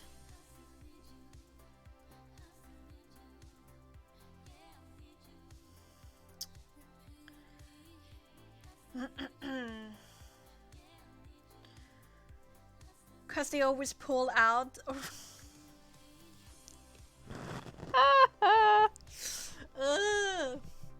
Well, they're not. They don't actually have genders, a biological gender. They're clouds of energy. That's it. They might dress themselves up as being a gender. They might express themselves as being a gender. Might express themselves as being a particular race by disguising themselves, basically. But they are just bubbles of soul power. Clouds of sexual energy. Yeah, no. So it's up to GM to decide how to fill it in. Yes. Yeah, so there's some stuff that is already like decided in the standard Frostmark lore, like their personalities and what they've done and things like that. But how you treat the gods is very much up to you as a GM. If you want them to be relatable, and if you want them to be close and available, or the opposite of that. And that would decide your themes. For example, you can treat them as distant tacticians, whispering companions, friends, alien beings, as all, different ways of treating them.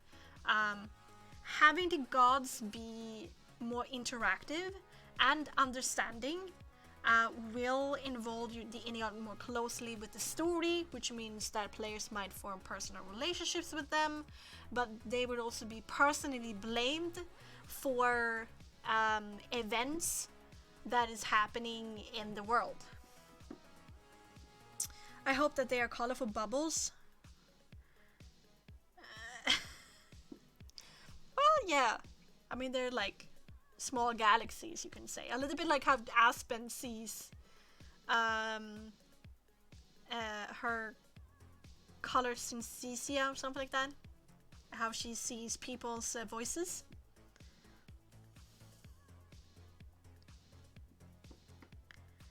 I feel like this is a song or media reference that I do not know. I feel like bit of Captain America. To be fair, when it comes to power, anybody who has a lot of power seems godly. Well, that's very true.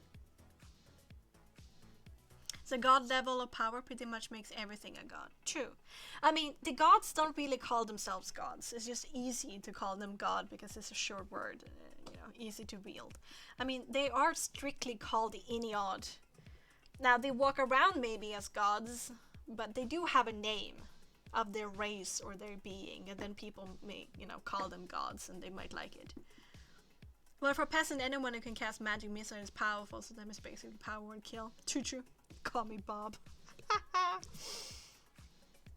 On the other hand, less divine interaction will make the divine feel more distant and less responsible for the events that occur in Frostmark.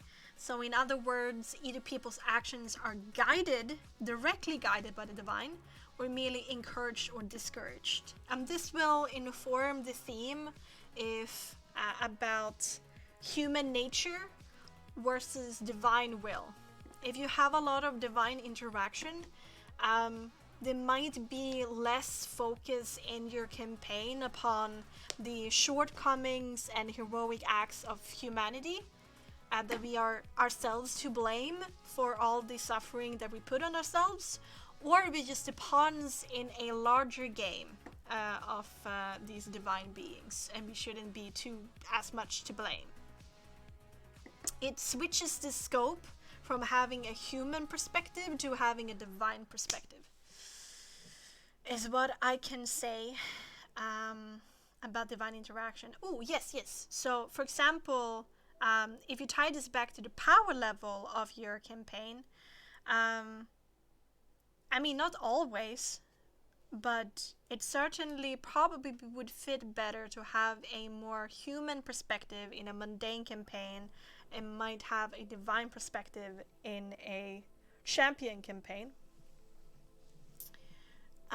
But mixing up these terms to create, unique themes can also definitely be super cool. I don't say you shouldn't do it, but I will say that I'm disappointed if you do it. I don't know. It depends upon what you want, what your playstyle is, what your players and you think is fun. Yeah, no, any questions or comments about divine interaction?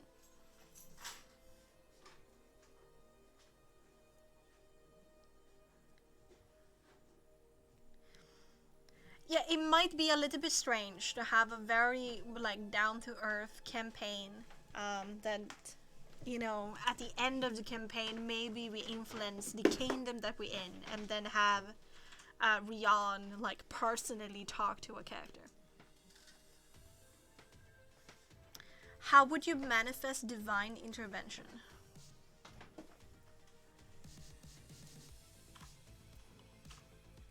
As in the cleric ability or just in general? And the position, the bosses of the players and the players themselves, how they fit in the world. Cleric.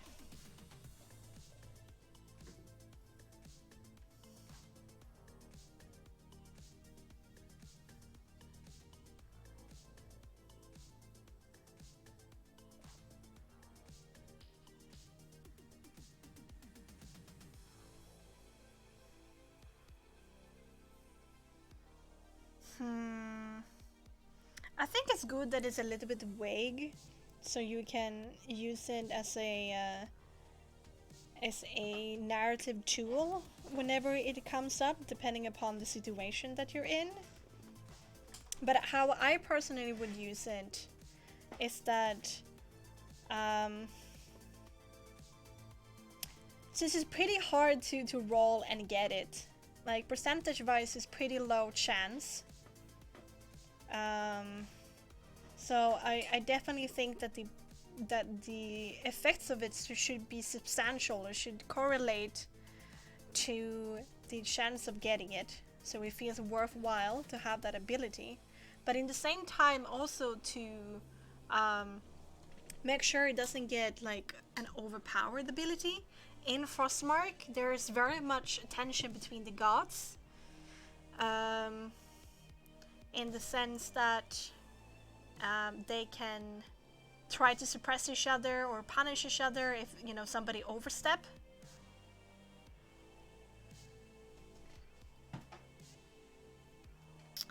So it's the choice of the GM in the end? Yes. Shake that booty, simp it like you mean it. Oh my god. I also would say add another variance here of how close the player is to the god, how the power level of the campaign, which level the character is, if they have achieved something for that god. I mean, there's a buttload of variance here to think about when it comes to the effect of divine intervention that I can't. What I can say about it is that it's good that it's vague, so you can use all of this variance to create compelling narrative tools. Yes. Gods can be fickle ones. I wonder how a two-faced god cleric survives. While in Frostmark there's no way of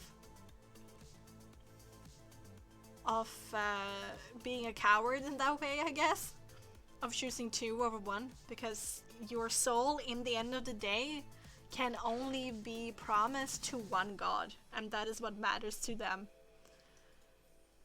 Not everything that matters, but it certainly matters.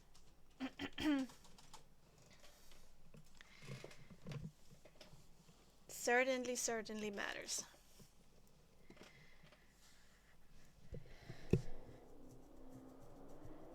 So,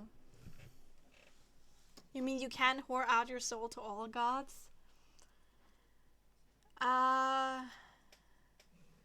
No. I mean, there might be a way.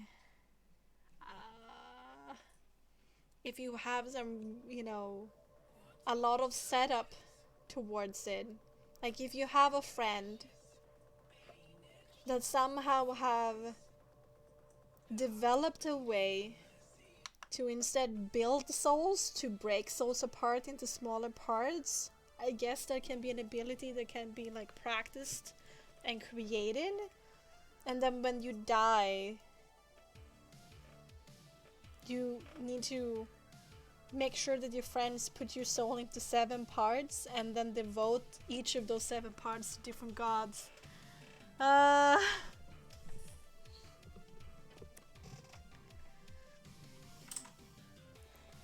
Soul Horror Riot.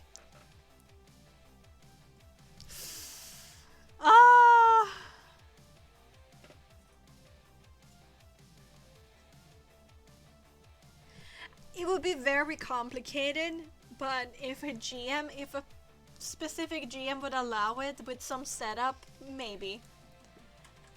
But in 99.99.99 of 99 points of cases, there's no soul simping to several gods.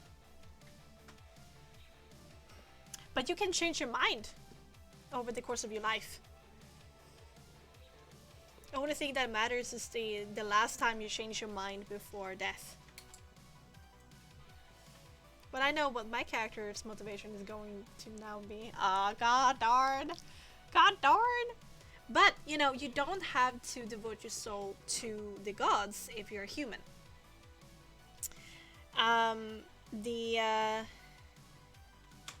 The Enna are automatically, when they're birthed, devoted to a god. That's written into their DNA or in their soul, that they belong to a god.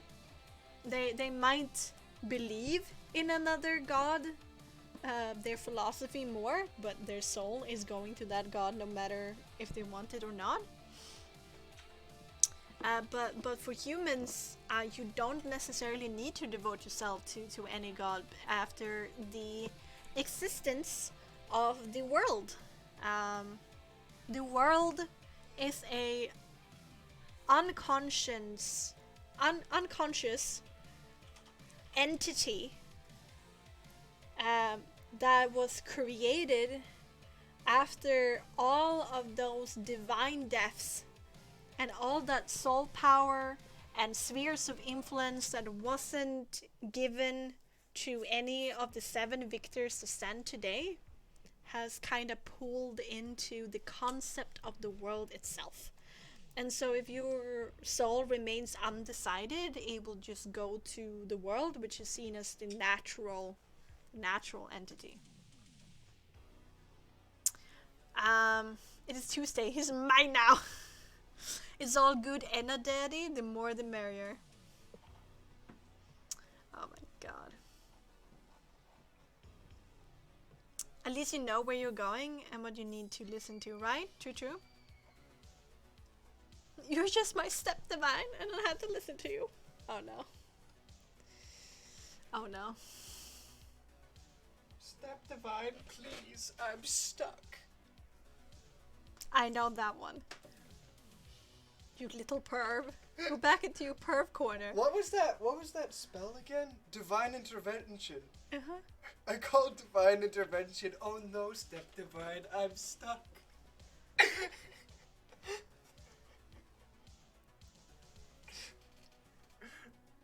Can you go to like the balcony? Can you like stay out on the balcony tonight? Riyadh like, cheeks I could clap. Why, Yoey? Why? Okay, I'm just getting you used to that. If this is successful, this is what you're making right now is successful. Due to Rule 34, there's going to be war of all of your gods.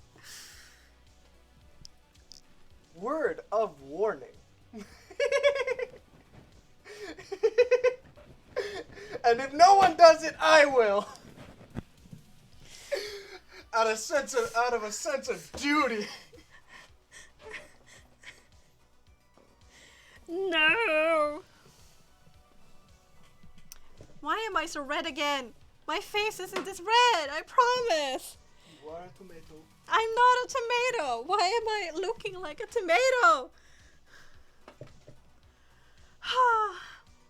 In a V5 forum, we had some joking about a young farmer would talk to whoever took them in, but that was not their sire. You are not my sire. I don't have to listen to you. Rion needs to check on his lemon trees. Oh no. Oh no. Okay. Do we have any more thoughts about divine interaction that we want to bring up?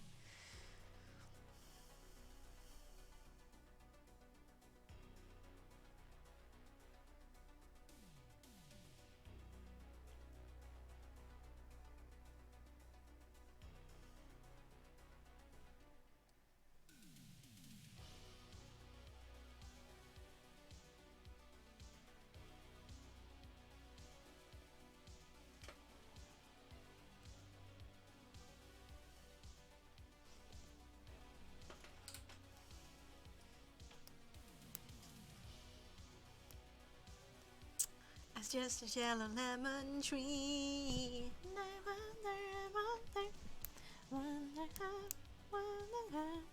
Yesterday I'm talking about the clear blue sky. Okay.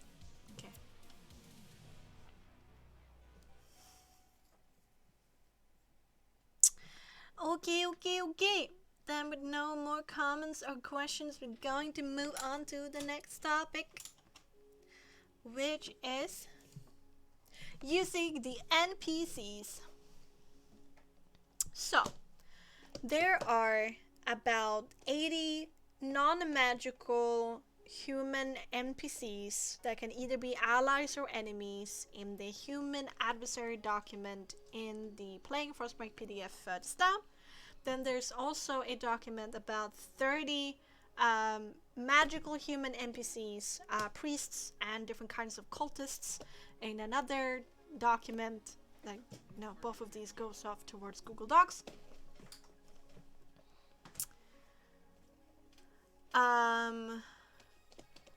That you can use. These NPCs are supposed to be the stereotypical person inhabiting that position or profession or situation. So for example, there's like they're town guards of all kingdoms. There's a berserker of Beonhelm. There's a bandit in the Greenfield. There's a alley rat in Stormholm. An Armathanian knight in Armathane. A Mogravian an Armathanian light cavalry soldier. In a Mogravian, a light cavalry soldier in Mulgrave, and so on and so forth. So these are supposed to be the typical person of that position or that profession. But if you want to create an NPC that will significantly matter for one or several player characters of yours, probably with a name, it is probably better to take the NPC's character sheet and customize that character sheet to create something new, or just do some customization of it to make this person feel unique or individual, so they're not like just one of the standard mooks. But if you have a character that is very much a standard mook but just has a name, then just take the character sheet, just give the name, and that's it. If you're creating something new, if you're overhauling it quite aggressively, remember that the character sheets provided are supposed to show the standard way that people are trained or develop their tactics in that profession or position in that kingdom on Frostmark. Therefore, if you do use the normal character sheets, for example, an Inquisitor, and then have a named Inquisitor whose character sheet is radically different from the normal Inquisitor, without having an immersive reason why, it will affect the internal consistency of your game. So if you're using these character sheets as the units, trained units of different military organizations, bandit organizations, town guard organizations, and so on and so forth, then take inspiration of the character sheet of that profession or position before you go customizing, so it makes internal sense. So basic NPCs doing basic things, guiding players to important characters, important storylines. I mean, I try to treat my NPCs as actual, like, people, rather than basic, I guess. Sure, they have a reason for being, but they're still people, for me.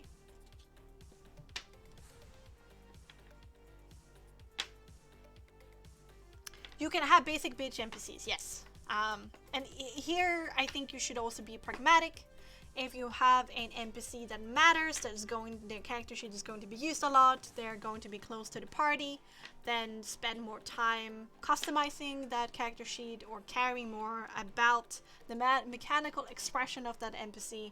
If it's just a throwaway character, then just take the character sheet that's already provided for you, you don't have to do much work.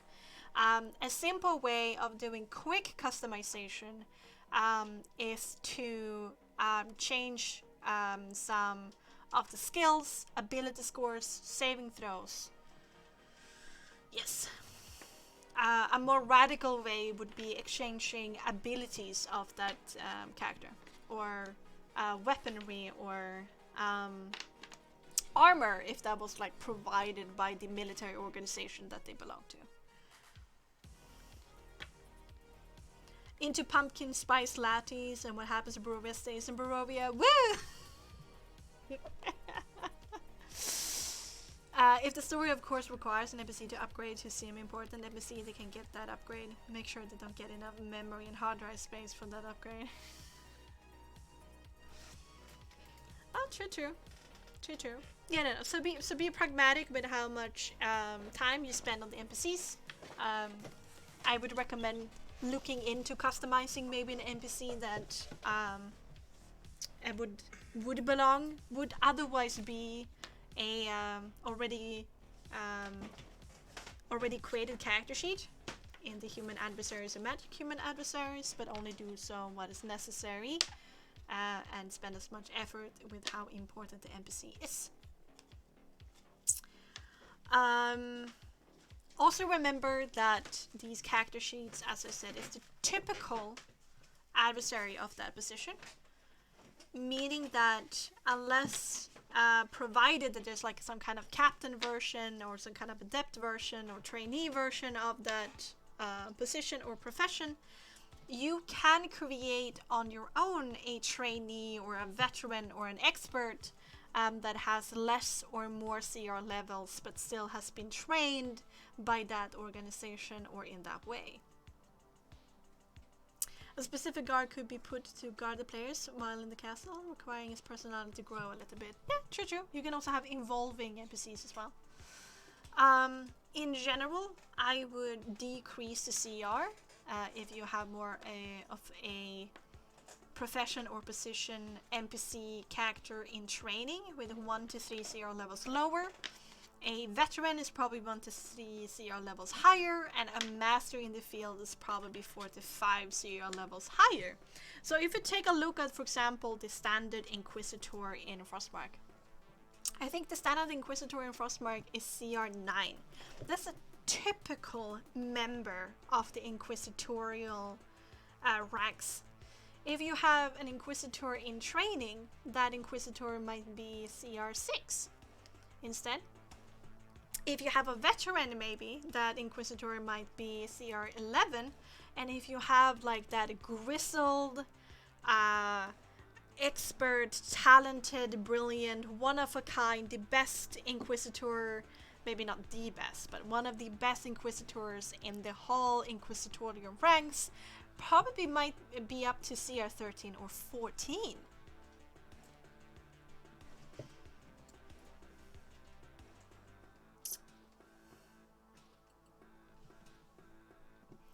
Yes. So use the NPCs to your heart's delight. To your heart's delight. Of course, if you don't like a certain expression of these character sheets, you don't like, for example, how the Sirendale guards look like, you know, you can create your own. But otherwise, I have done a lot of the work for you to populate the most common combative NPC characters in Frostmark. So remember that they're there, and use them and customize them if you got a name character that matters for the story and the characters, and customize them if you want harder, like more veterans in their field, or you can make them easier by making them trainees or newbies.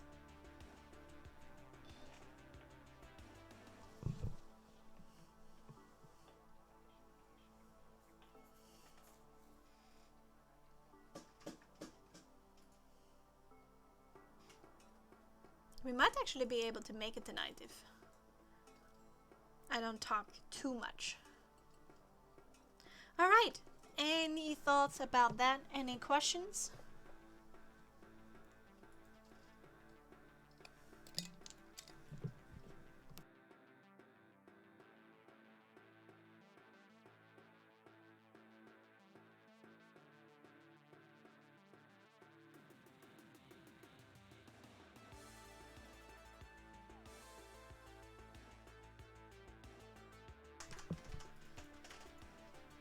Alright, no.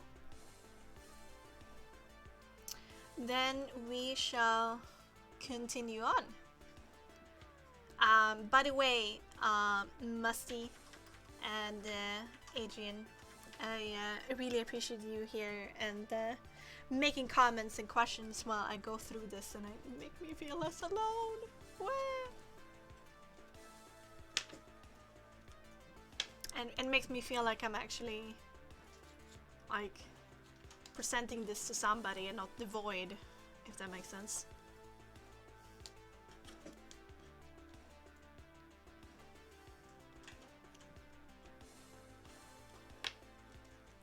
Okay. Then we shall move over to tiers of play or character level.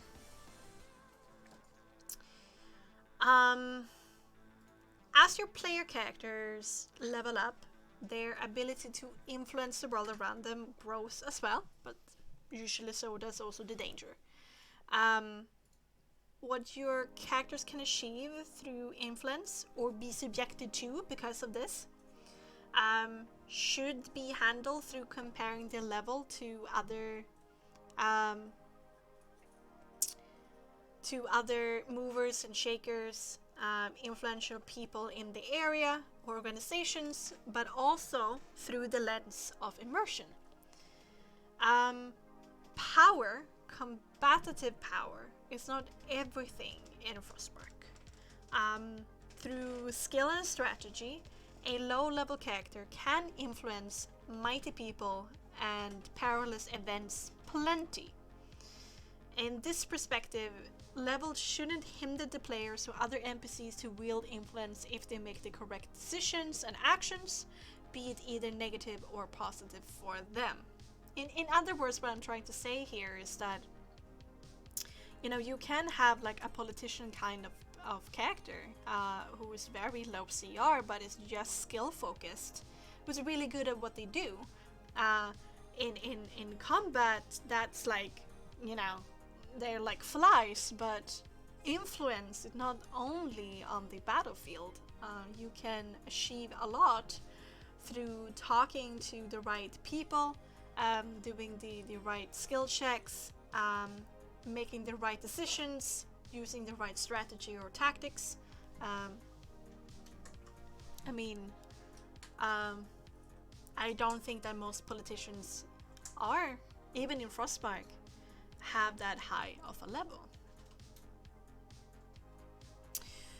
That being said, power in combat has its place too, and comes with its own kind of influence.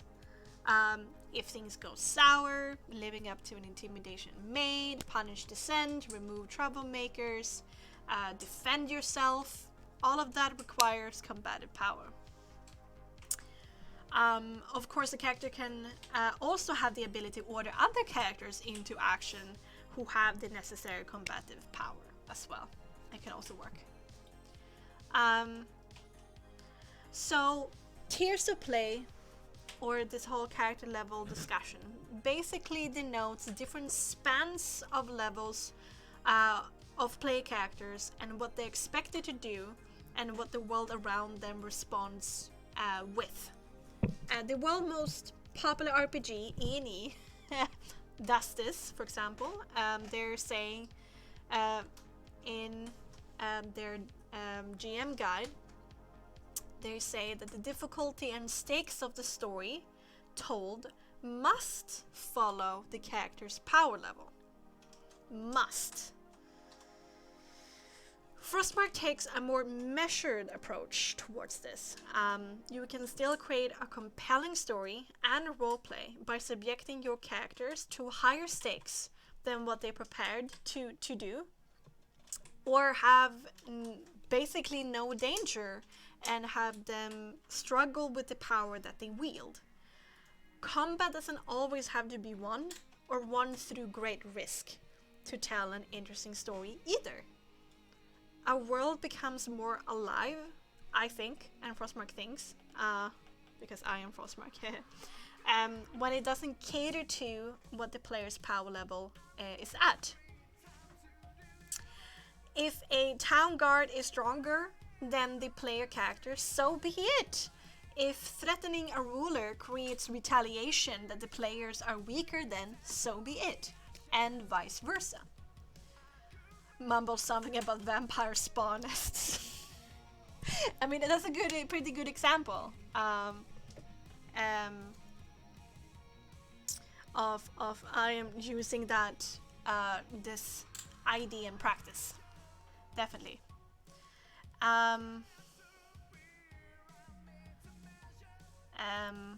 Well, if that makes sense, like 2-inch high, lol. On the other hand, some strings should still be pulled behind the scenes to make a compelling story for your players, even if the world doesn't indulge the player's current power level all the time. A story that ends prematurely or doesn't create any risks at all will feel disappointing for the players in the end. What Frostmark recommends is a balance act between these two concepts. A living world with its own internal consistency, and some modification to create a pleasant story.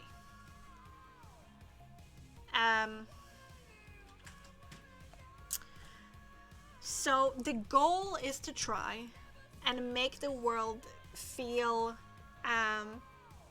like it doesn't cater to the absolute encounter balance that the players have currently, and try and still make it a long and good story for the characters.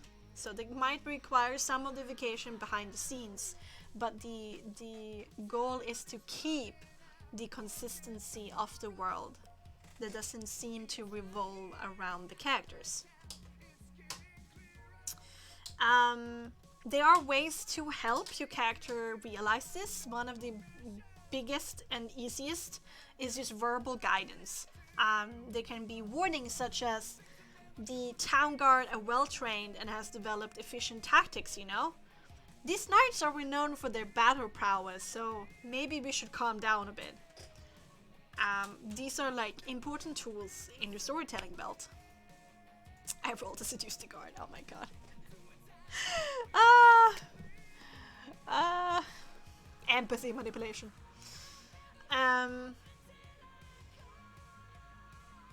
A story where the players must overcome great odds and wield their power responsibly is ultimately a more nuanced story told than perfectly balanced encounters at every point in a campaign.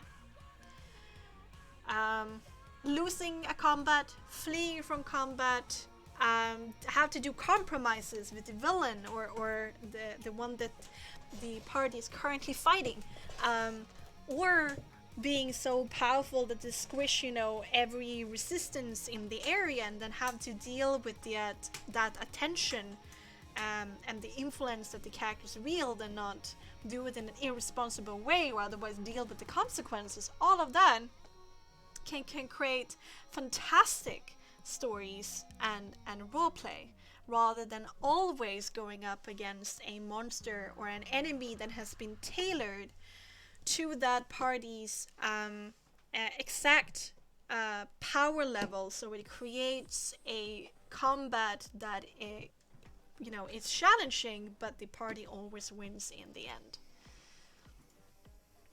Now, gonna be all about leadership manipulation, because I'm all about this kink of being demeaned by superior. Oh my god, what kind of nests, what kind of bee nest have I stepped into here?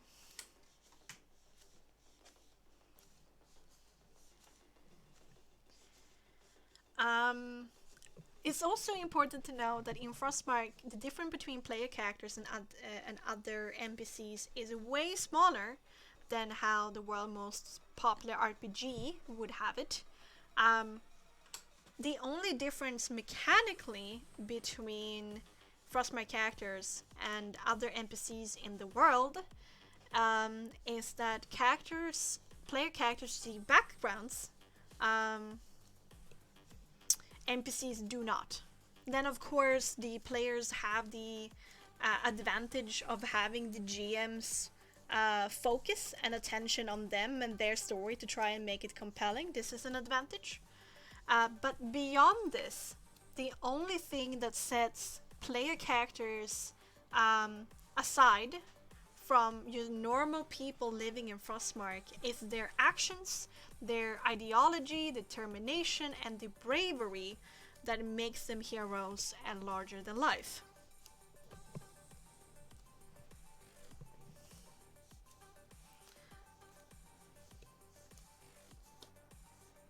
As I said, in a standard Inquisitor in Crowhill, coming from Crowhill, CR9, a veteran Inquisitor might be CR11 or 12, and an expert in this field is CR14. This is pretty high, but it makes sense. So even if your players are lower level than this Inquisitor, what makes them special is the decisions that they make and the causes that they choose to champion.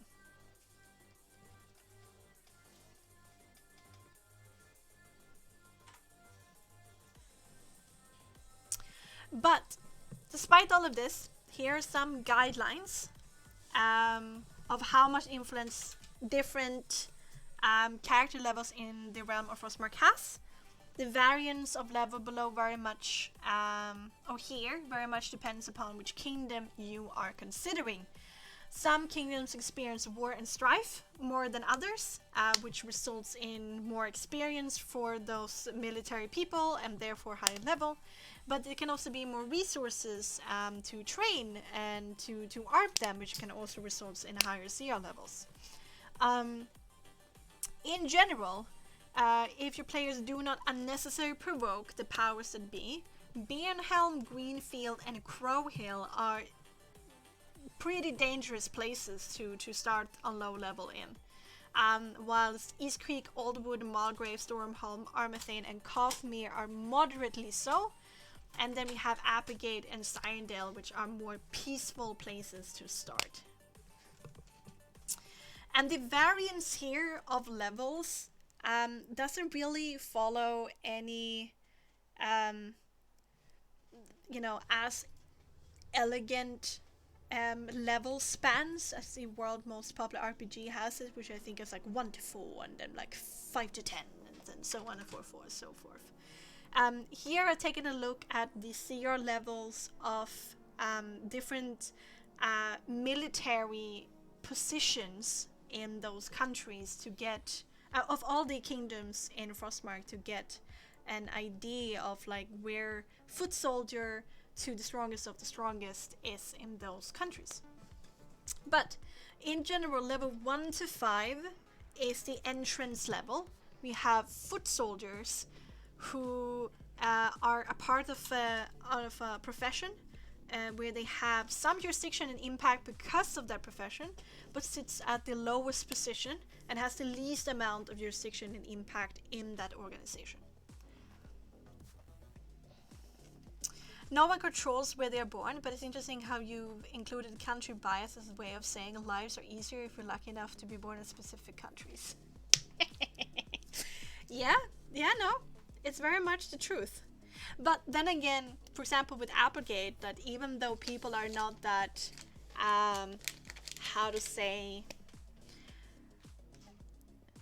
challenged, or they don't have the resources to train, means that they are also easy to be stomped upon, I guess. Like, currently there's nothing challenging Applegate like that, but if somebody would start a war with Applegate is going to fall very, very hard.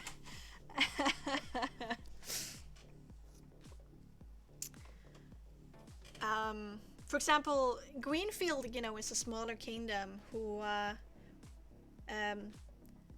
is in one of the most dangerous places in the world right now. Not because of any like power structures that are very oppressive from the government of Greenfield, but only because of the fact that they're in the middle of a war, occupied, large parts of the north by the Beneos. You have an active war zone. You have no man land in between with a bunch of bandits running around, and opportunists who exploit, their own people. You have people kidnapping people into slavery and selling them to different people in the world. And then you also have on the other side, on the side of the Greenfield, you're starting to get veterans who are becoming pretty grizzled from the war, who has a lot of experience. For example, priests of Greenfield has been working really, really hard recently. So the power level of the Greenfieldish priests in the army is actually higher than those that is in Crowhill right now, for example, which is the reason why Greenfield is one of the most dangerous places to be. Benehelm just have a silly amount of CR level for their military people, because you need to be a pretty hard motherfucker to get ahead in that society and live if you choose to go that direction. It's just examples of why these kingdoms are more dangerous than the others. But I also think it is pretty realistic. If we take the real world, for example, growing up in Mongolia as a farmer or a herder is a pretty easy life with not many expectations, but nothing major happens, and you can't really climb that much, but it's a pretty easy existence, as long as you got food on the table. Growing up in a highly industrial country like Europe, that requires a lot from an individual to survive and thrive. You need to go through a school system and follow all the rules of that place, so we call that more moderate. And then you have growing up in Gaza or in Syria, in a favela in Brazil, all those places have ooh, it's a very dangerous place to grow up in. And the same way, Frostmark looks the same. So I think it's pretty realistic to have it that way. Yes. Yes. And then level 5 to 9 seems to be the officer or the adept. Have more jurisdiction and impact than the foot soldiers. And then 8 to 14 seems to be martial paragons, experts, who seems to be sitting on the more like leader, the higher positions in an organization, which has quite a lot of impact and jurisdiction. And then 12 to 17 is the absolute leaders of those organizations. And then 12 to 17 is 16 and above, I mean, is the strongest of the strongest. For example, here you have the Solar Priest, the Beneos Warlords, the most grizzled of Armathanian or Cavamirian Knights, etc. The absolute strongest combative people in all of Frostmark sits on 16 and above.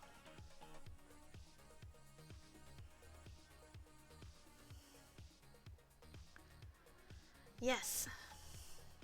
But once again, it is important to remember that CR level does not necessarily equal the amount of influence and power in Frostmark you have on a geopolitical stage. CR level only denotes the traumatic experience and training, amount of training you've had.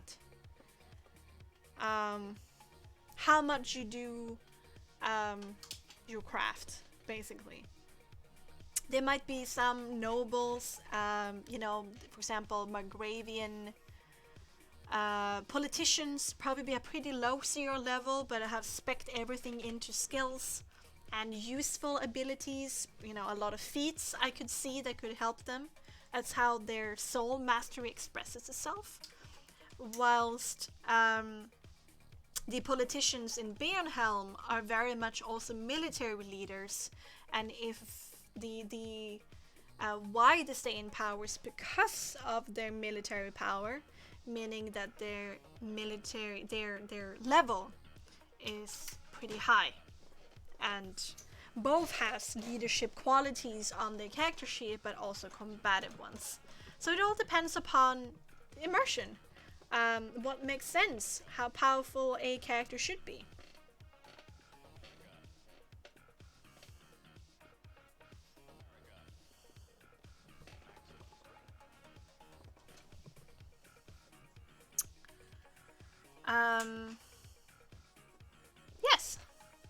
Yes.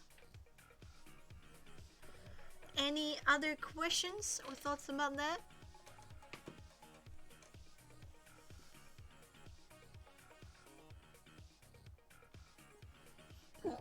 Oh, seems fine. All right.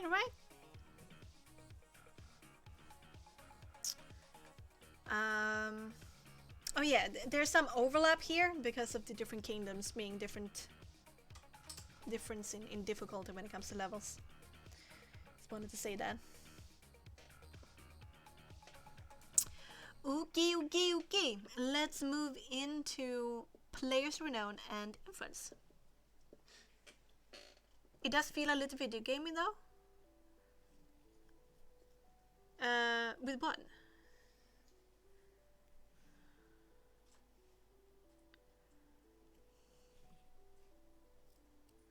With what in particular?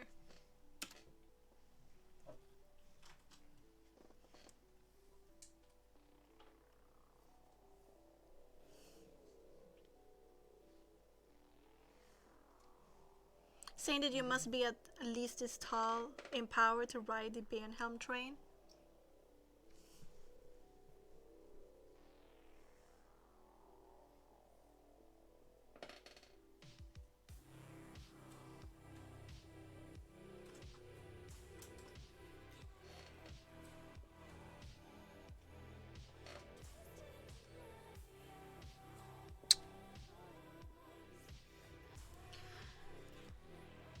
Well,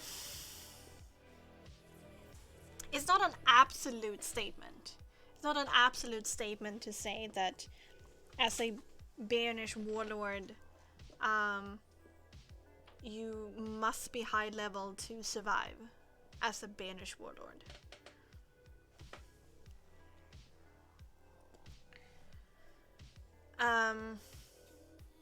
It is just that that is what immersion and the lore of the setting kinda informs that reality, if that makes sense.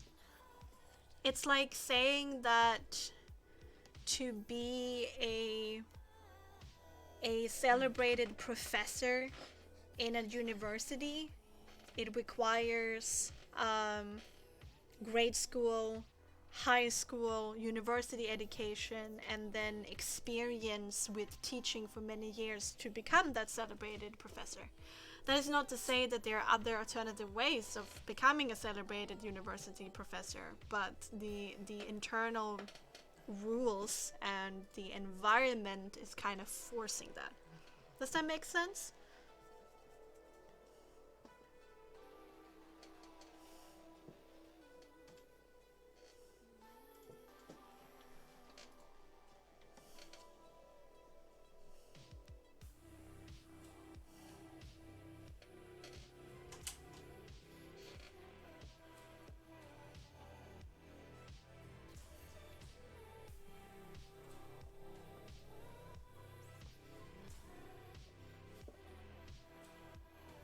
I suppose.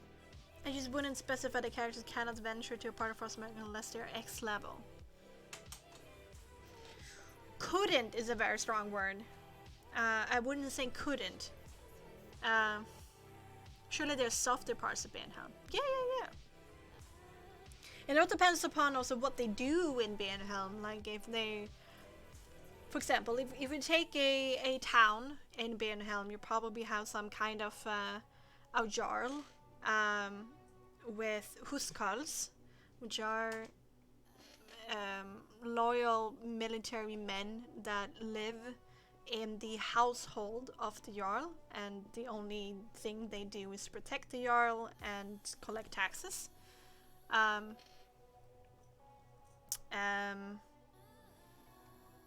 If you move into that town and just talk to normal people, and you know, go off on shenanigans with them or do things you know, around the area, that does not, you know, create any retaliation from these people, yeah, no problemo.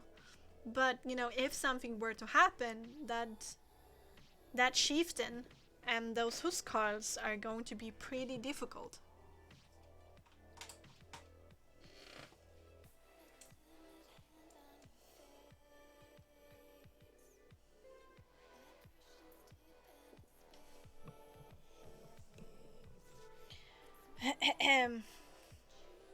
And also, as I said above, like when it comes to customizing character sheets, you know, if you want a more of a softer who's your lost bunny slaw, go out on a search for that specific bunny with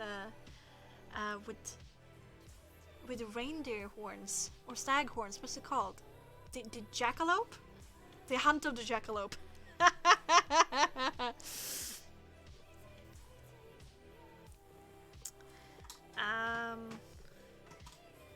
Yeah, you can also customize these character sheets, saying, you know, you have a warlord that does, you know, live in a more calm area of Frostmark, therefore you have decreased the CR level of it.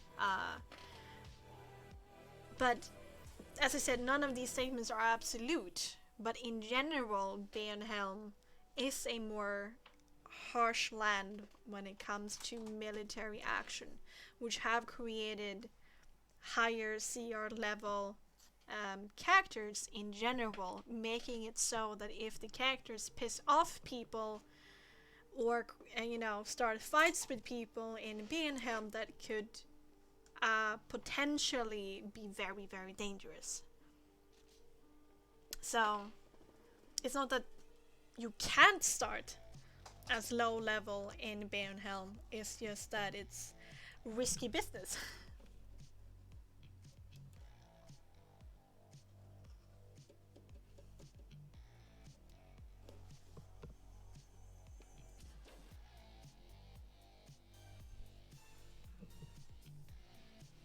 And here's once again the balance act between having the story cater to the power level of the characters and have a living, consistent world.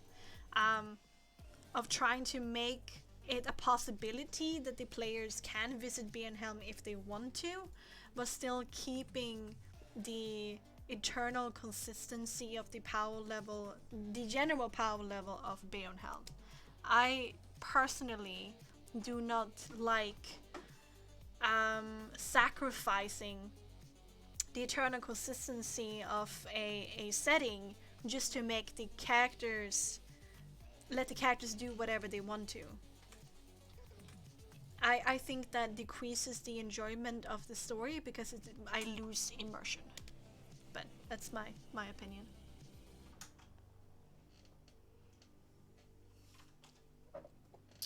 Beneos sounds like a wild party. Wild is probably a great word to describe it.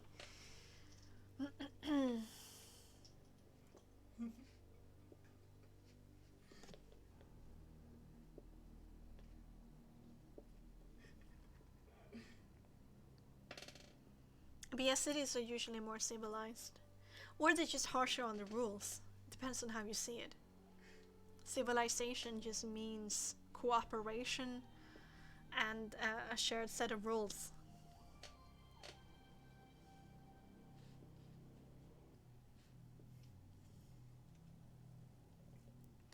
Yeah, well, Bjornhelm certainly has the might makes right kind of mentality. There's slavery in Bjornhelm, and because of the shortage of food and resources sometimes to live in these pretty harsh environments, it encourages you to take what your neighbor has so you can survive and not them.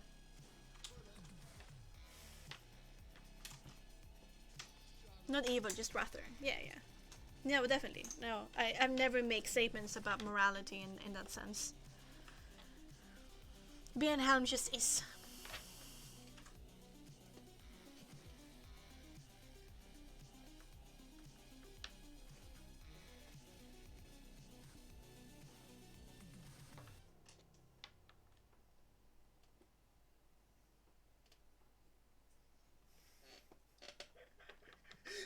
Alright!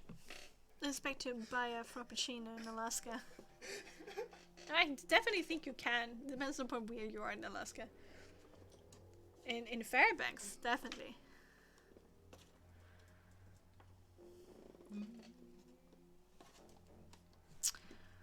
Okay.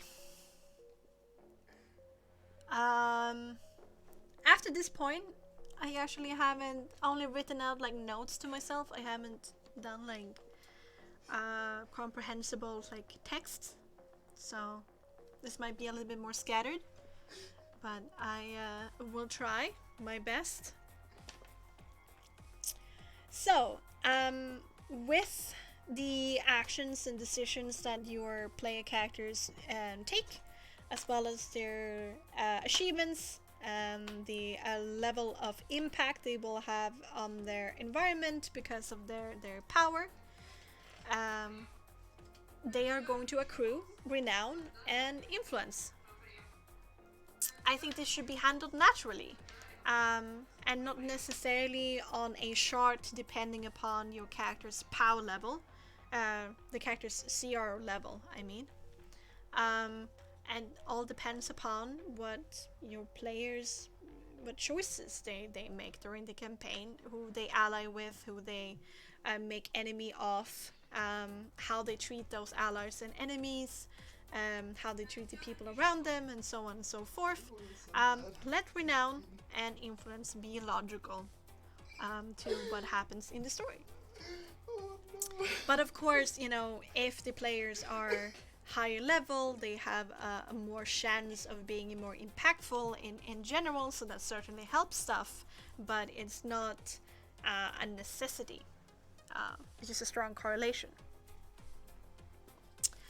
The more active, does Frostmark use any reputation system?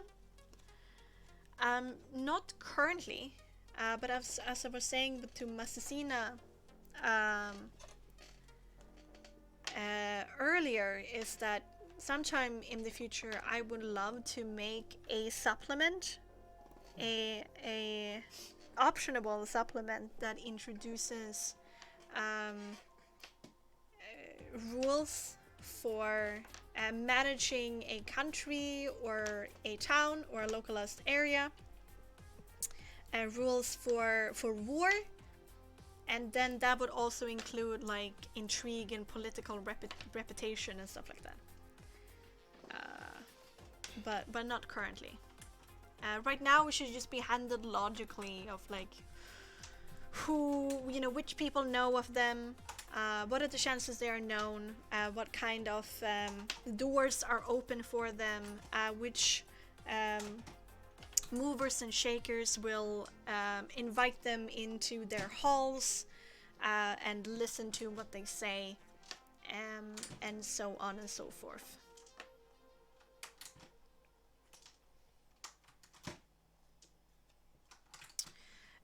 So 5 points for Gryffindor. Law.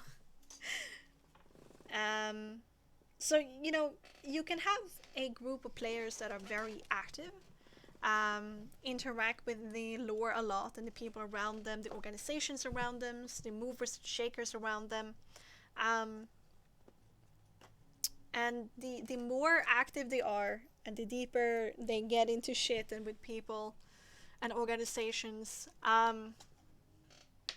the more of a open and aggressive stance they take, the more renown and influence they perhaps may accrue. This will definitely open doors, speak with powerful people, get rewards, friends, connections, but it will also close doors, depending upon the decisions and actions they make. Assassins, political parties that are against them, that can try to work against them, making their lives harder, thieves stealing their money or their items, straight up hostility if they ever enter into any territory of this enemy, a inter-kingdom or intercontinental propaganda train against them. And then we also have the love and dear of the players. They can also target them to punish or change the minds of the players.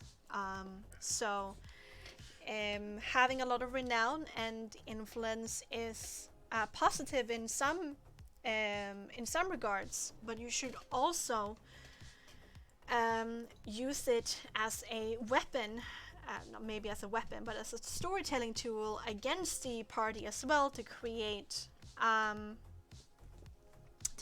interesting roleplay and adventures. Nothing in Frostmark should ever be black or white.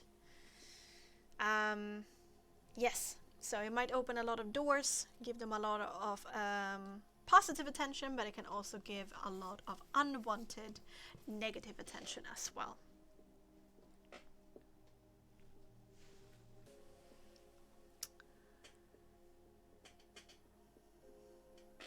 Yes, that's all I have to say about that. That it should be handled logically,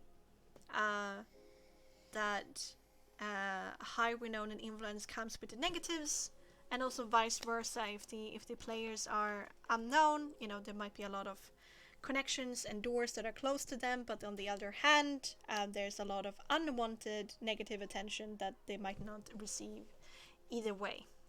Otherwise, I mean.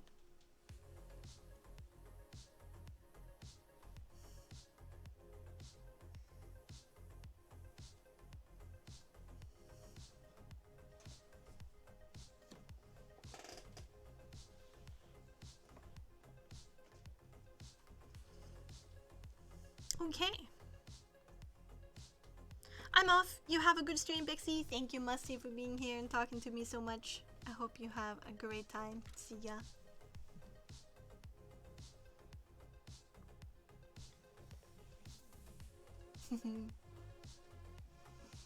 I will give you a whiskey. There we go.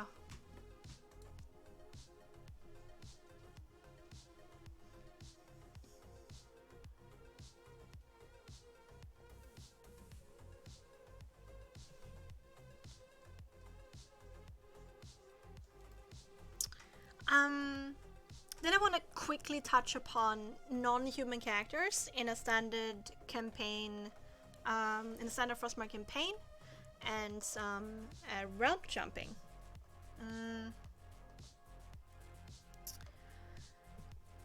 Non-human characters in a party is definitely a possibility. Where they come from, there can be some choices here. Maybe they never left. Maybe there's this very hidden and secret place on Frostmark. Maybe another continent, an island deep underground, deep in the far north, and a really sudden island that has been largely ignored by Frostmark, that somehow went unnoticed by Rion and the church and the empire, and has been always here since then, and then somehow is now returning back to civilization and joins the party. It can also be that once the fire barrier has broken, a non-human character joins the party, or it can be as it's fading as well, of course. Remember here that there might be some issues with the language barrier. Frostmark has developed the Markish language into what meta game is called Modern Markish, and then the other Markish that the rest of the realms are playing is Ancient Markish, which is a meta game names for these. For both Frostmark and the other realms, it's just called Markish, but they have become two different languages. The difference between those two. So the only way a non-human can be a part of Frostmark campaign is after the barrier has fallen, weakened. I just said that it's also a possibility that there might be some kind of tribe or civilization or person that has never left, that somehow went unnoticed by the Church of Rion, the Empire, and Rion himself, either deep underground, on a very isolated island, far in the north, and so on. But there should be an immersive reason for why they have always been here.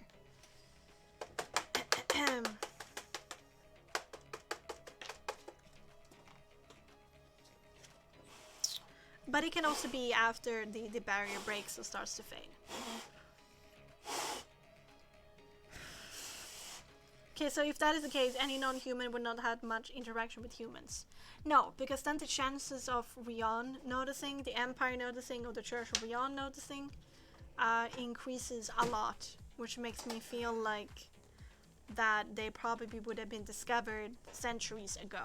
So it probably would have, you know, since we're 750 years after the start of the Empire, they would have to be pretty isolated, otherwise the chances of discovery by Rion would be very high.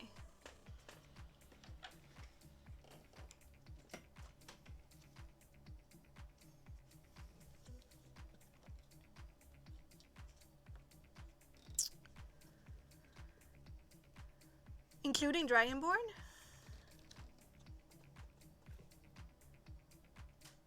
Yes. Why are we focusing on Dragonborn?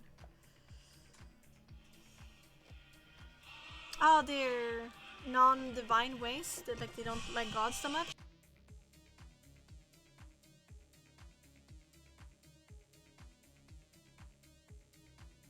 he's in a phone call. 1 second.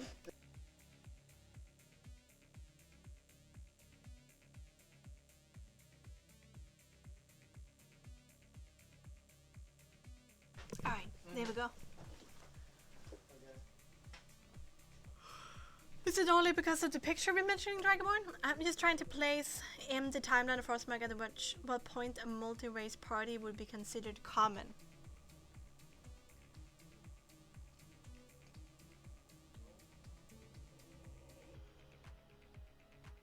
I mean, it depends upon how dramatic you want the events of the fire barrier breaking, but we're probably looking at like extremely quickly 10 years and more slower like 50 to 100 years after. And you know, then we are taking, and then we're also assuming that we are returned to some kind of status quo between the 7 gods that has allowed like realm travel, and Frostmark has returned to a neutral ownership between the gods and the world, a little bit like Inkarnate.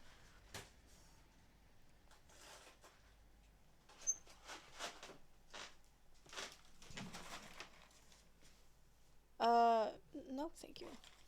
I'm streaming you. What? I don't have time for snacks. I do.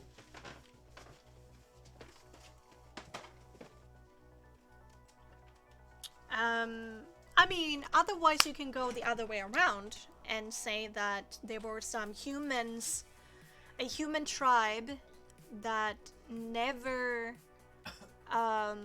was imprisoned upon Frostmark during the Age of the Seven. A human tribe that somehow was able to escape the vision of the gods and have lived outside of Frostmark this whole time. Maybe in Inkarnate, and therefore you can create then a group of multiracial characters with one human in them. But then you're not playing on Frostmark, but maybe you travel to Frostmark later on.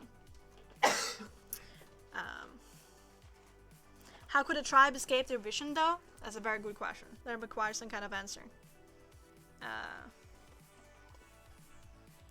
There are some interesting plots though that you, like bigger plots that you could start to consider, like for example, some people have played around with the idea that maybe you have a greater plot where Enna is rising up and trying to change their own soul, so they, like the humans, are able to choose who their divine patron is, or even if they want a divine patron, saying Enna should also have the choice. There's another meta plot that is also interesting, is that the concept of the world, this new entity that has a lot of soul power and sphere of influences from all those divine deaths during the War of Collapse that wasn't absorbed by one of the 7 victors that still remain today, gains a more active role in the narrative. Maybe it becomes an alternative source of divinity that is way more neutral, that you can use to, that you can devote yourself to, and that thing protects you. I mean, world magic is a new form of magic that is sprouting up that is directly influenced by the world as a concept. Tapping into that power is what world magicians do. So maybe a tribe of druids. There's also a potential meta plot of the world gaining a consciousness and becomes a new deity, and what that means, and what kind of deity they are.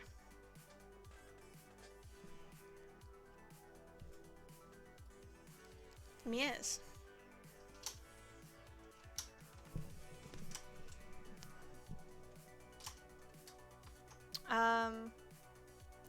So it's definitely a possibility, these two things, that there are still Enna on Frostmark and there's human outside of Frostmark, but it requires a compelling, immersive reason why that this is.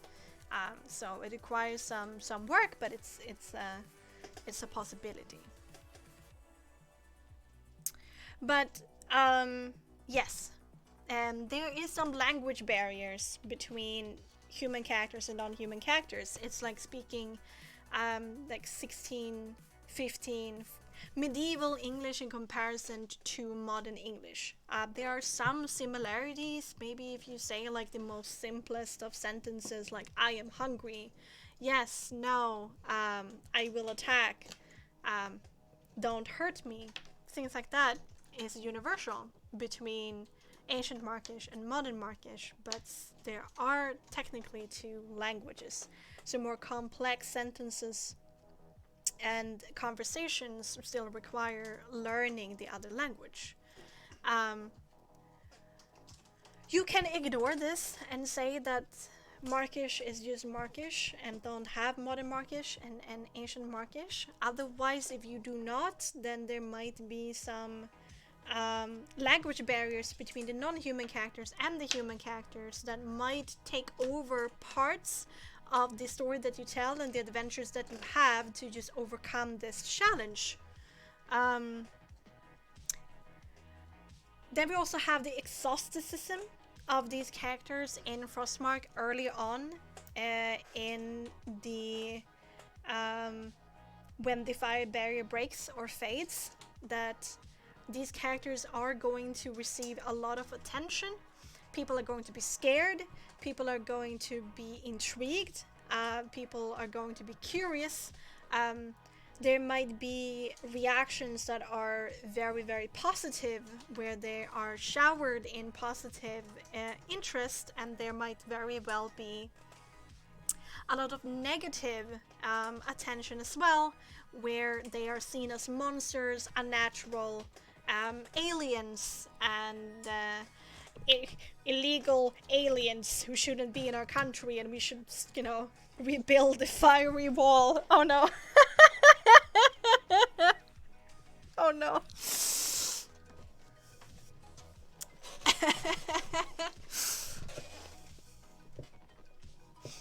Oh no. Yeah. So it might be a bunch of like MAGA supporters running around and just wanted to exterminate these people because they are unnatural and not human and therefore shouldn't be in Frostmark. So, with the language barrier and with this with the exoticism of these characters, it will not only be so that the language barrier is going to be a challenge to overcome. The exoticism can make it so that it puts halters the story that you want to tell, because there's a bunch of problems that arise around the exoticism of your non-human characters. You might also feel slightly unfair for the humans who do not receive all of this interest. And we also move away from a focus on the human struggle of the Frostmark, standard Frostmark campaign.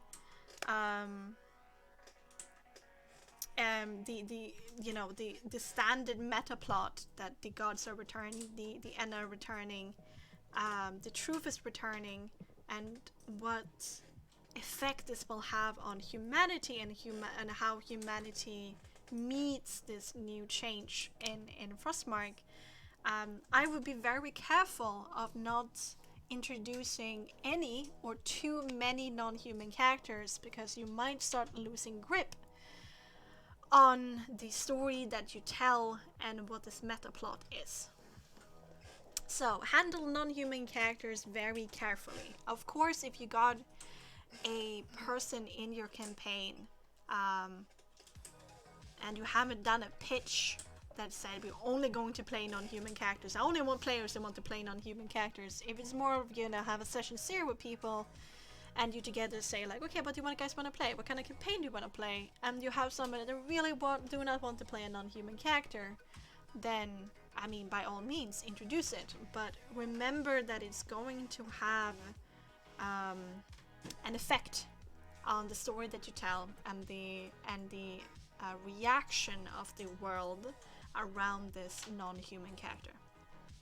and there might also be language issues that it might have to deal with in the beginning unless you hand wave that. Yes. In the same vein, if you're gonna do some realm jumping, when new characters gain access to spells like teleport and gate and stuff like that, as the Enna are starting to populate and visit Frostmark, Kobold Union workers turned space pirates might be hard to make work, perhaps. I mean, it would be a very different kind of campaign, is what I'm trying to say. If all of this, what I'm talking about so far, even though some of the information might have universal universal application to other Frostmark friendly campaigns, the focus of all of this has been if you want to tell a standard Frostmark campaign. So having Kobold Union workers turn space pirates in Frostmark, sailing into Frostmark through the Stellar Expanse, finding a hole in the fire barrier and appearing in Frostmark.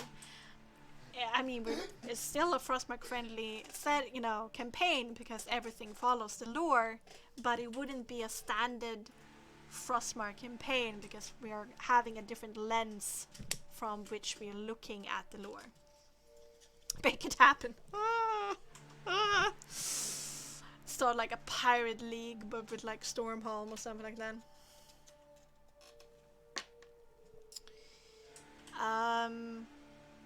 Yes, but as Enna is starting to appear in Frostmark, there's also a possibility that your characters, when they have enough, if they have magic, and it's thematic for the characters, and they're have enough level for it, that they can also pick up spells like teleport, engage, and realm shift, and teleport out of Frostmark into other realms.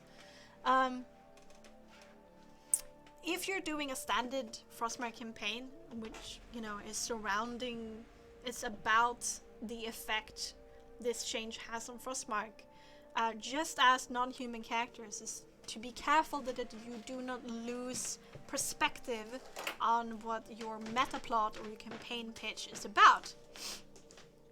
Make sure that these realm jumps to other realms ties in with the story that you're already telling on Frostmark. Otherwise, with realm jumping, is that I think is might be a good idea to do if things are getting stale on Frostmark.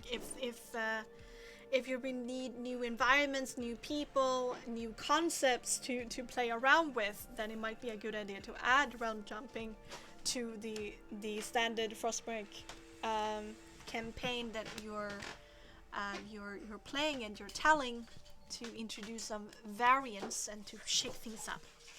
It's not necessary to have realm jumping in your standard Frostmark campaign, but if you're playing maybe higher power levels, you might want to increase the scope from just the fate of Frostmark to maybe escape the fate of other realms as well in the very later levels, and so on and so forth. What is important to know about realm jumping is that you should also think twice before using it in your campaign, because there is very little groundwork done by me. There's basic concepts of what these realms are about and what's there, but nothing. It's minuscule in comparison to the information that exists about Frostmark as a realm. So if you make a decision that you want to do a realm jump, then that requires a lot of homebrew by you. If not, you'll have already homebrewed everything.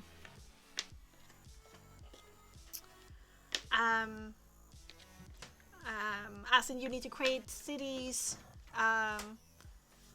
leaders, organizations, tensions between these, populate the world with monsters, random encounter tables, environmental areas, descriptions of things, and so on and so forth. Even like landmass doesn't exist except for progenitor and basically progenitor. I mean, Mirrormark is the only one who has a landmass that is already decided, but it sits completely differently on a planet, so the climate's completely different. Disagree? Why?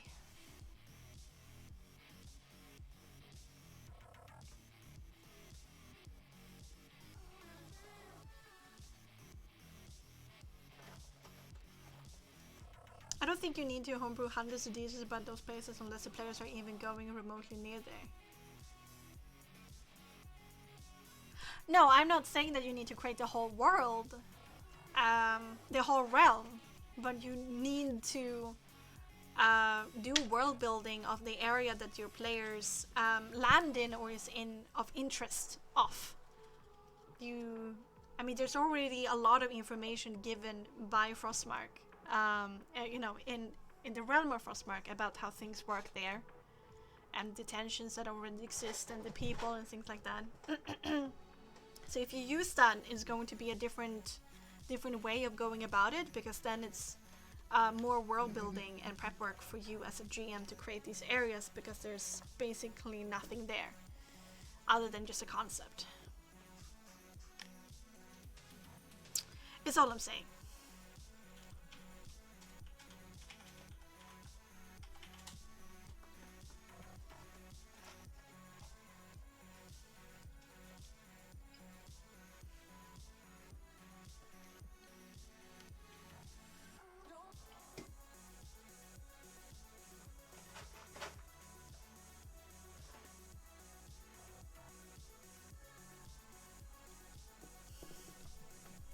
Fair enough, you may proceed. Alright. Good, alright. Yeah, no. So take a little bit extra care about non-human characters and realm jumping if you have a standard Frostmark adventure kind of campaign, because it may lose touch with your original meta plot and themes. And remember that there might be some extra work surrounding the exoticism and language barrier of non-human characters, and world building and prep work around the areas that your players find yourself in the other realms if you do realm jumping. Yes.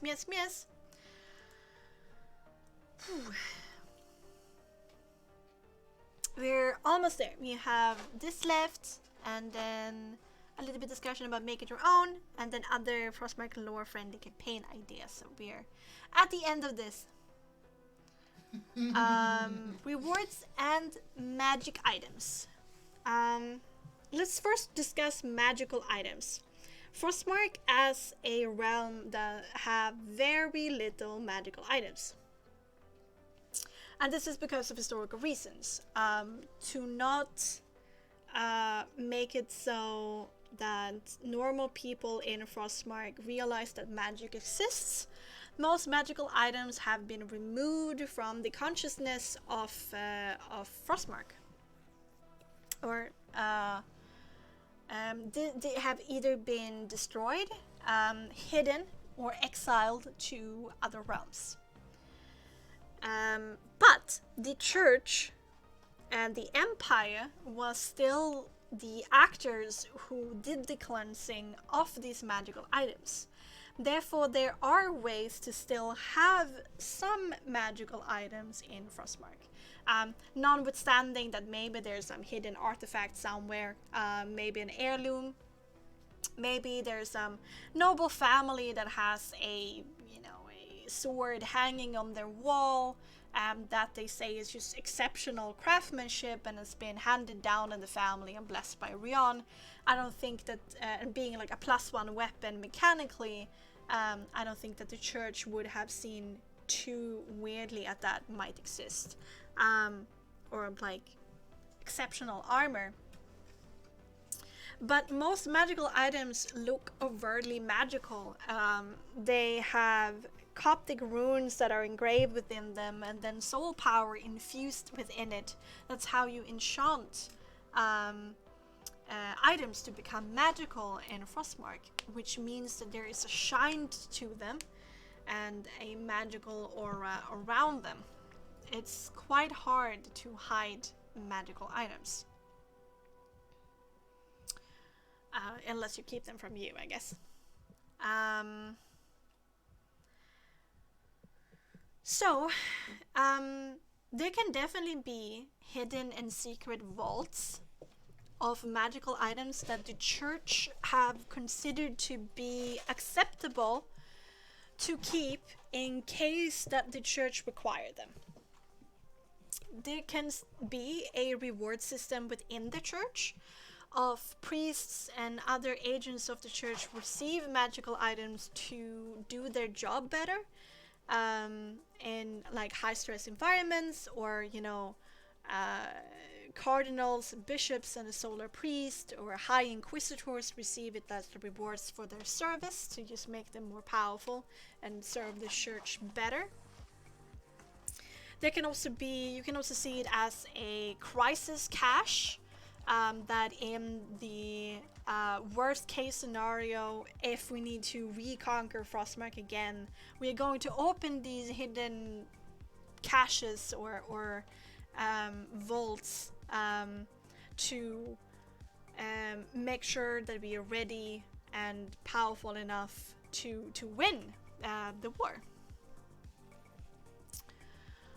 That can also be a thing. When it comes to potion making, that is very much monopolized by the church. But of course there's some herbalists who can do, restorative ointments in East Creek and Allwood, and in Bernhelm and so on and so forth. But if it comes to like an organized way of creating the more simple potions out there, like the potions that the church like to endorse, like healing potions and so forth, that is something that the church organizes and also sells to countries, maybe on a black market to earn a little bit of money on the side, to maybe Margrave and Stormhold. But indeed, potions of healing is an art that is very much jealously hidden and secured by the church.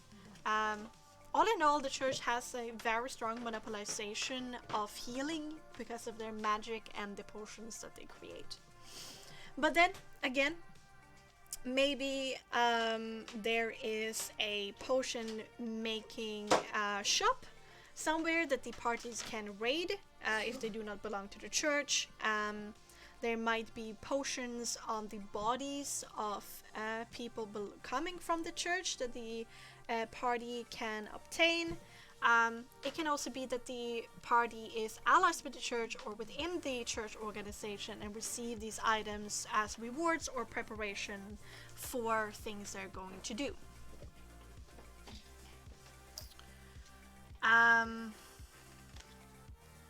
But, be prepared that there might not be as many magical items in a game of Frostmark.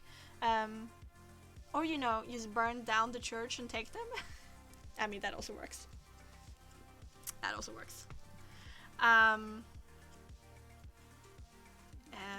So I would generally recommend, since there's less magical items, that really make them count. Just don't give out just a +1 armor or a +1 sword just because. Like, make these magical weapons matter to the person or the story told. Since you have so little chances of giving out magical items. And characters walking around with magical items, as I said, the magical items are pretty overt in Frostmark with their little Coptic runes that shine. Just like how a soul mark works. When they're activated, it's like boom.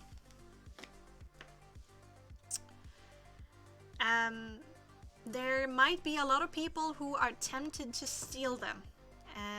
We also need to think about selling these magical items. There might be people that are too scared to have them, seeing them as like spawns of the devil, or think that it's going to attract unwanted attention to their shop to even like have those items around. There might not even be a cost that is worthwhile to sell it for, because it's so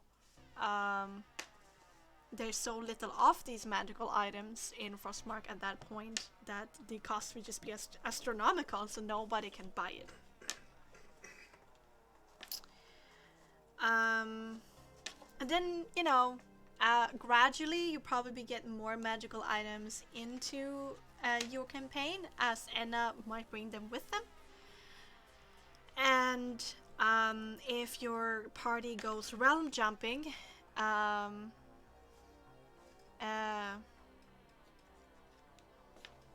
you can also go realm jumping, and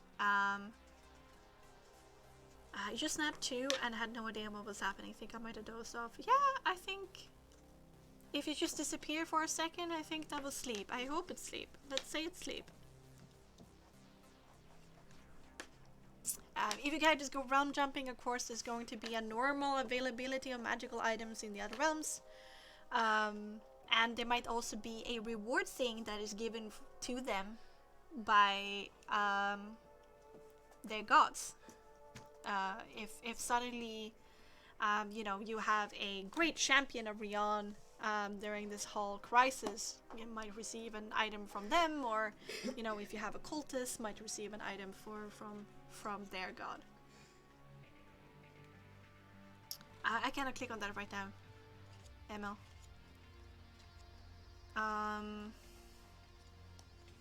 But like, once again, overall there's going to be a little bit less magical items than it is normally in an E&E game. So think about it and make it worthwhile items with some thought behind it. But magical items and coin is not necessarily everything that matters when it comes to giving your players rewards in Frostmark. Like the ability scores, where we have a balanced view of the physical, the mental, and the social, and how much renown and influence can matter when it comes to wanted and unwanted attention. When it comes to rewards, mental and social rewards, as much as the physical, as in economical physical rewards, can matter as much in a Frostmark campaign and should be valued as much. A magical items or a great source of a monetary reward should be equal to a clue or a piece of knowledge that pushes the story forward, that matters to something that matters to a player, or somehow gives an advantage to the party. Well, I need to sleep. Good luck, Becky. Thank you. Yeah, you go and sleep and take care of yourself, Emma. All right. Here, have a sing first, are det?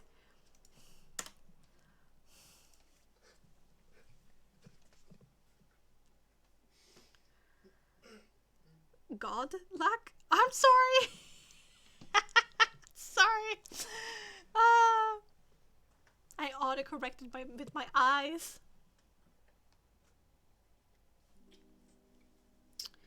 A social reward that shouldn't matter as much is gaining friends, allies, contacts, titles, influence, renown that bring the party advantages as well. So you got the physical rewards, which could be money or magical items. They should value as much as mental rewards that give you characters, or, you know, gives your party a edge when it comes to knowledge, or a social reward that gives an edge in the social arena. No, I did misspell. Okay, I thought so. I thought so.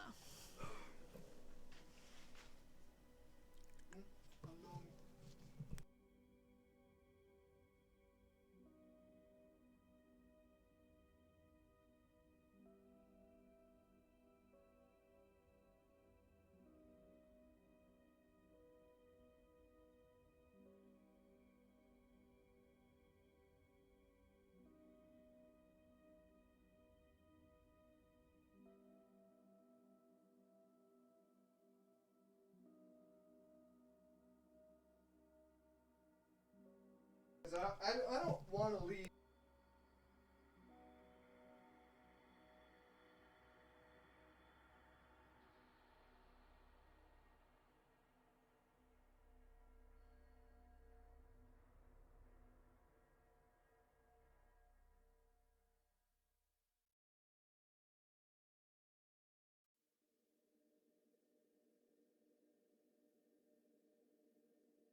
All right.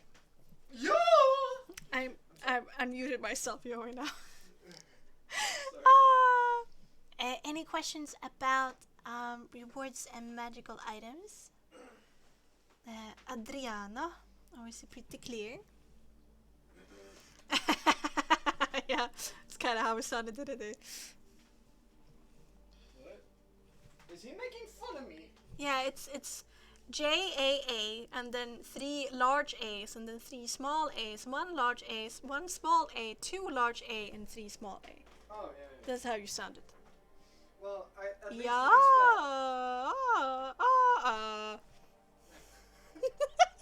Thanks for sounding it. I'm doing my best. I'm very happy that you can read, Becky. I'm a moist lad right now. I'm a moist lad. Yeah, I'm very moist too. I think non-material rewards are rarely considered. Yeah, I think that's a little bit sad because it ties into this whole video gamey feeling. A social advantage or a mental advantage. I mean, they kind of flow together, social and mental, but like non-combative like rewards that have more of a that gives advantages to the party in general, I think should be considered more often. It's very hot in here, okay? We have the brick problem. You know, Becky? It's 25 degrees inside right now. You know what, Becky? I'm legitimately gonna rock up to a party wearing my own face on my Hell chest. yeah, you should bring the caps too. The cap? Yeah. I'm not wearing double fucking Yes, myself. you are. I am not wearing Yes, double you merch. are. Like, this is basically me wearing my own merch. So, Speaking of which, if you subscribe to her Patreon at a tier 5 subscription level, you can get a t-shirt with my face on it eating a sandwich. that's a lie? No, it will be a thing now.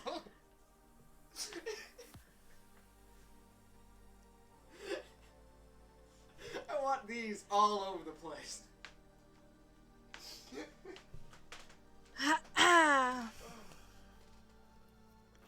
I'm scared. You should be. I still think you should take the cap. The cap? Yeah, I mean, if you're going for it, I can't then why hide don't the lean cap. into it? I can't hide the cap. Oh, that's why it's only okay. Yes. It's like, okay, alright. I'm a little Alright. bitch, Becky. Don't you know these things? Oh no! No! I'm gonna watch.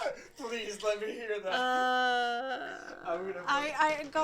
This is a VOD, so I'm not gonna play it here. Okay, I'm gonna pull it up But myself. after I have like finished this, so I can edit it away in the end. It's okay. Oh no. Anyway, do you have any questions, Adrian, about more thoughts or comments about rewards and magic items?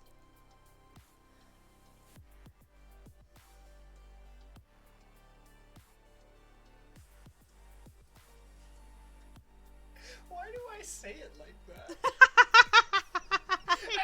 I never know. I pronounced it like that. I don't know. I overpronounce it so bad.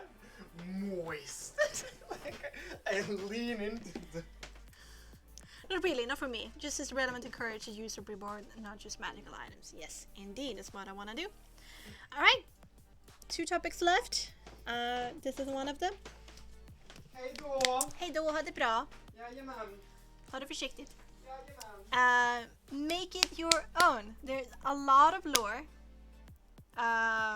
for the provided by Frostmark about Frostmark universe and the Frostmark as a realm. But there's also places where there is less information.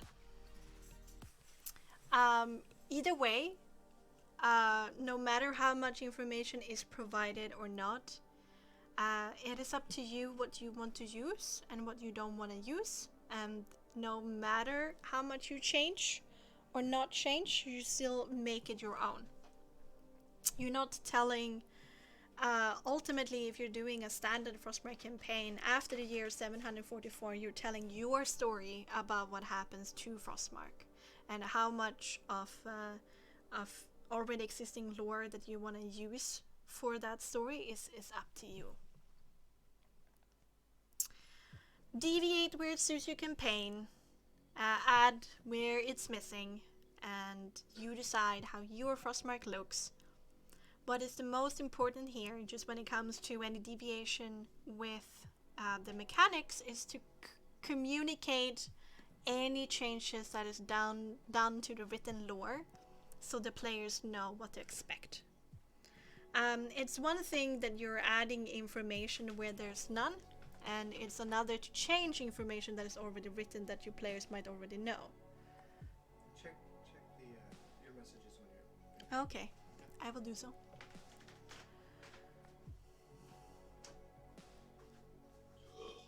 And this has to do with expectations. If the characters don't know that a certain part of the lore has been changed, then their expectations is going to be broken because they assumed one thing and got something else. Yes, I also think that is pretty crystal clear.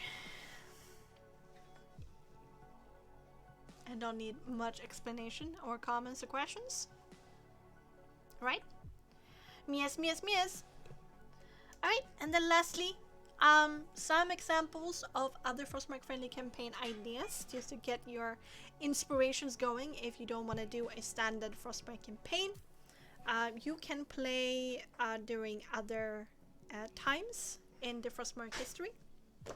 Play during the Age of Genesis, and like where there were a bunch of realms around. You had Neferia, which was a planet created by the goddess of the elves, the goddess of the halflings, the goddess of the dwarves, and the goddess of the gnomes, which created like a hub of trade and other Enna as well. This is more your stereotypical fantasy world that is more often seen in E&E. Of course, it has some unique features to it because we're still playing with the Frostmark's physics and gods and stuff like that. But this would be a world where there's a universe where there's 70 gods, a bunch of different realms to go between, a bunch of more races and monsters that have now gone extinct. This is really a playground for you to play around if you want more a fantastic standard fantasy experience.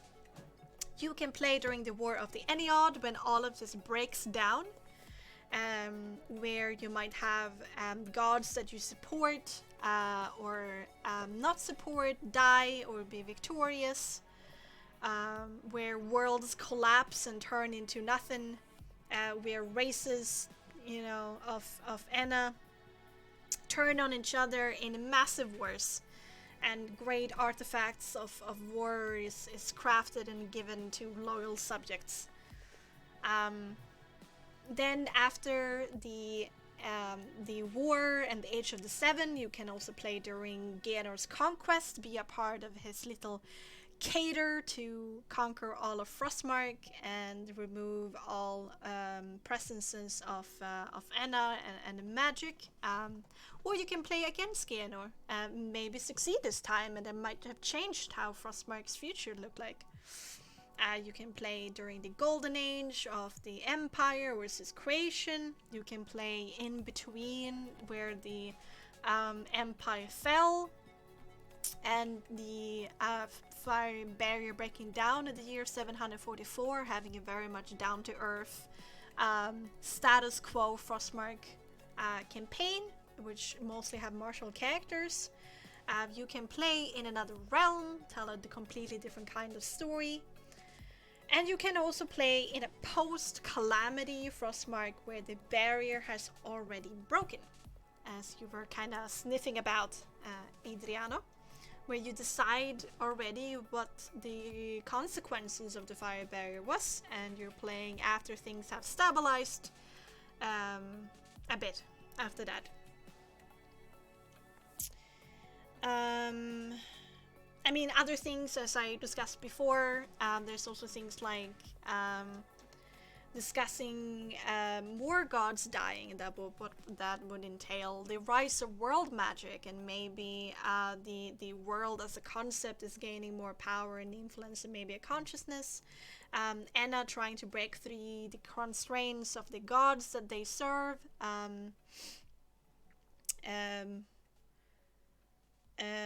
There's also the mystery of the missing 70th god that is not in my god lore, that has been removed from all history. Who was that and what did they do?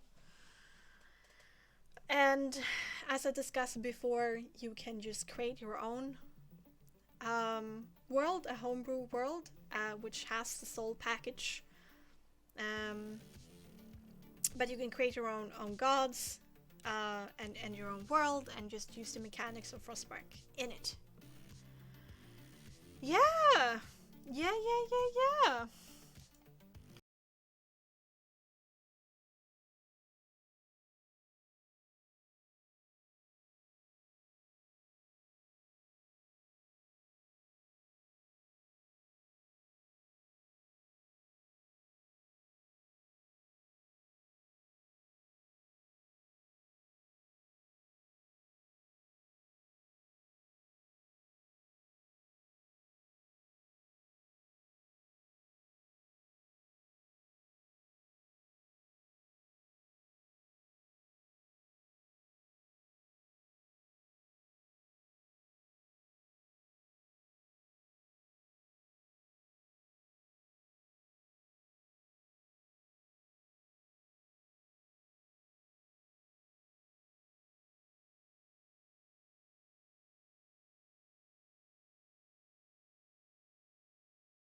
And with that, we're basically done with this whole thing.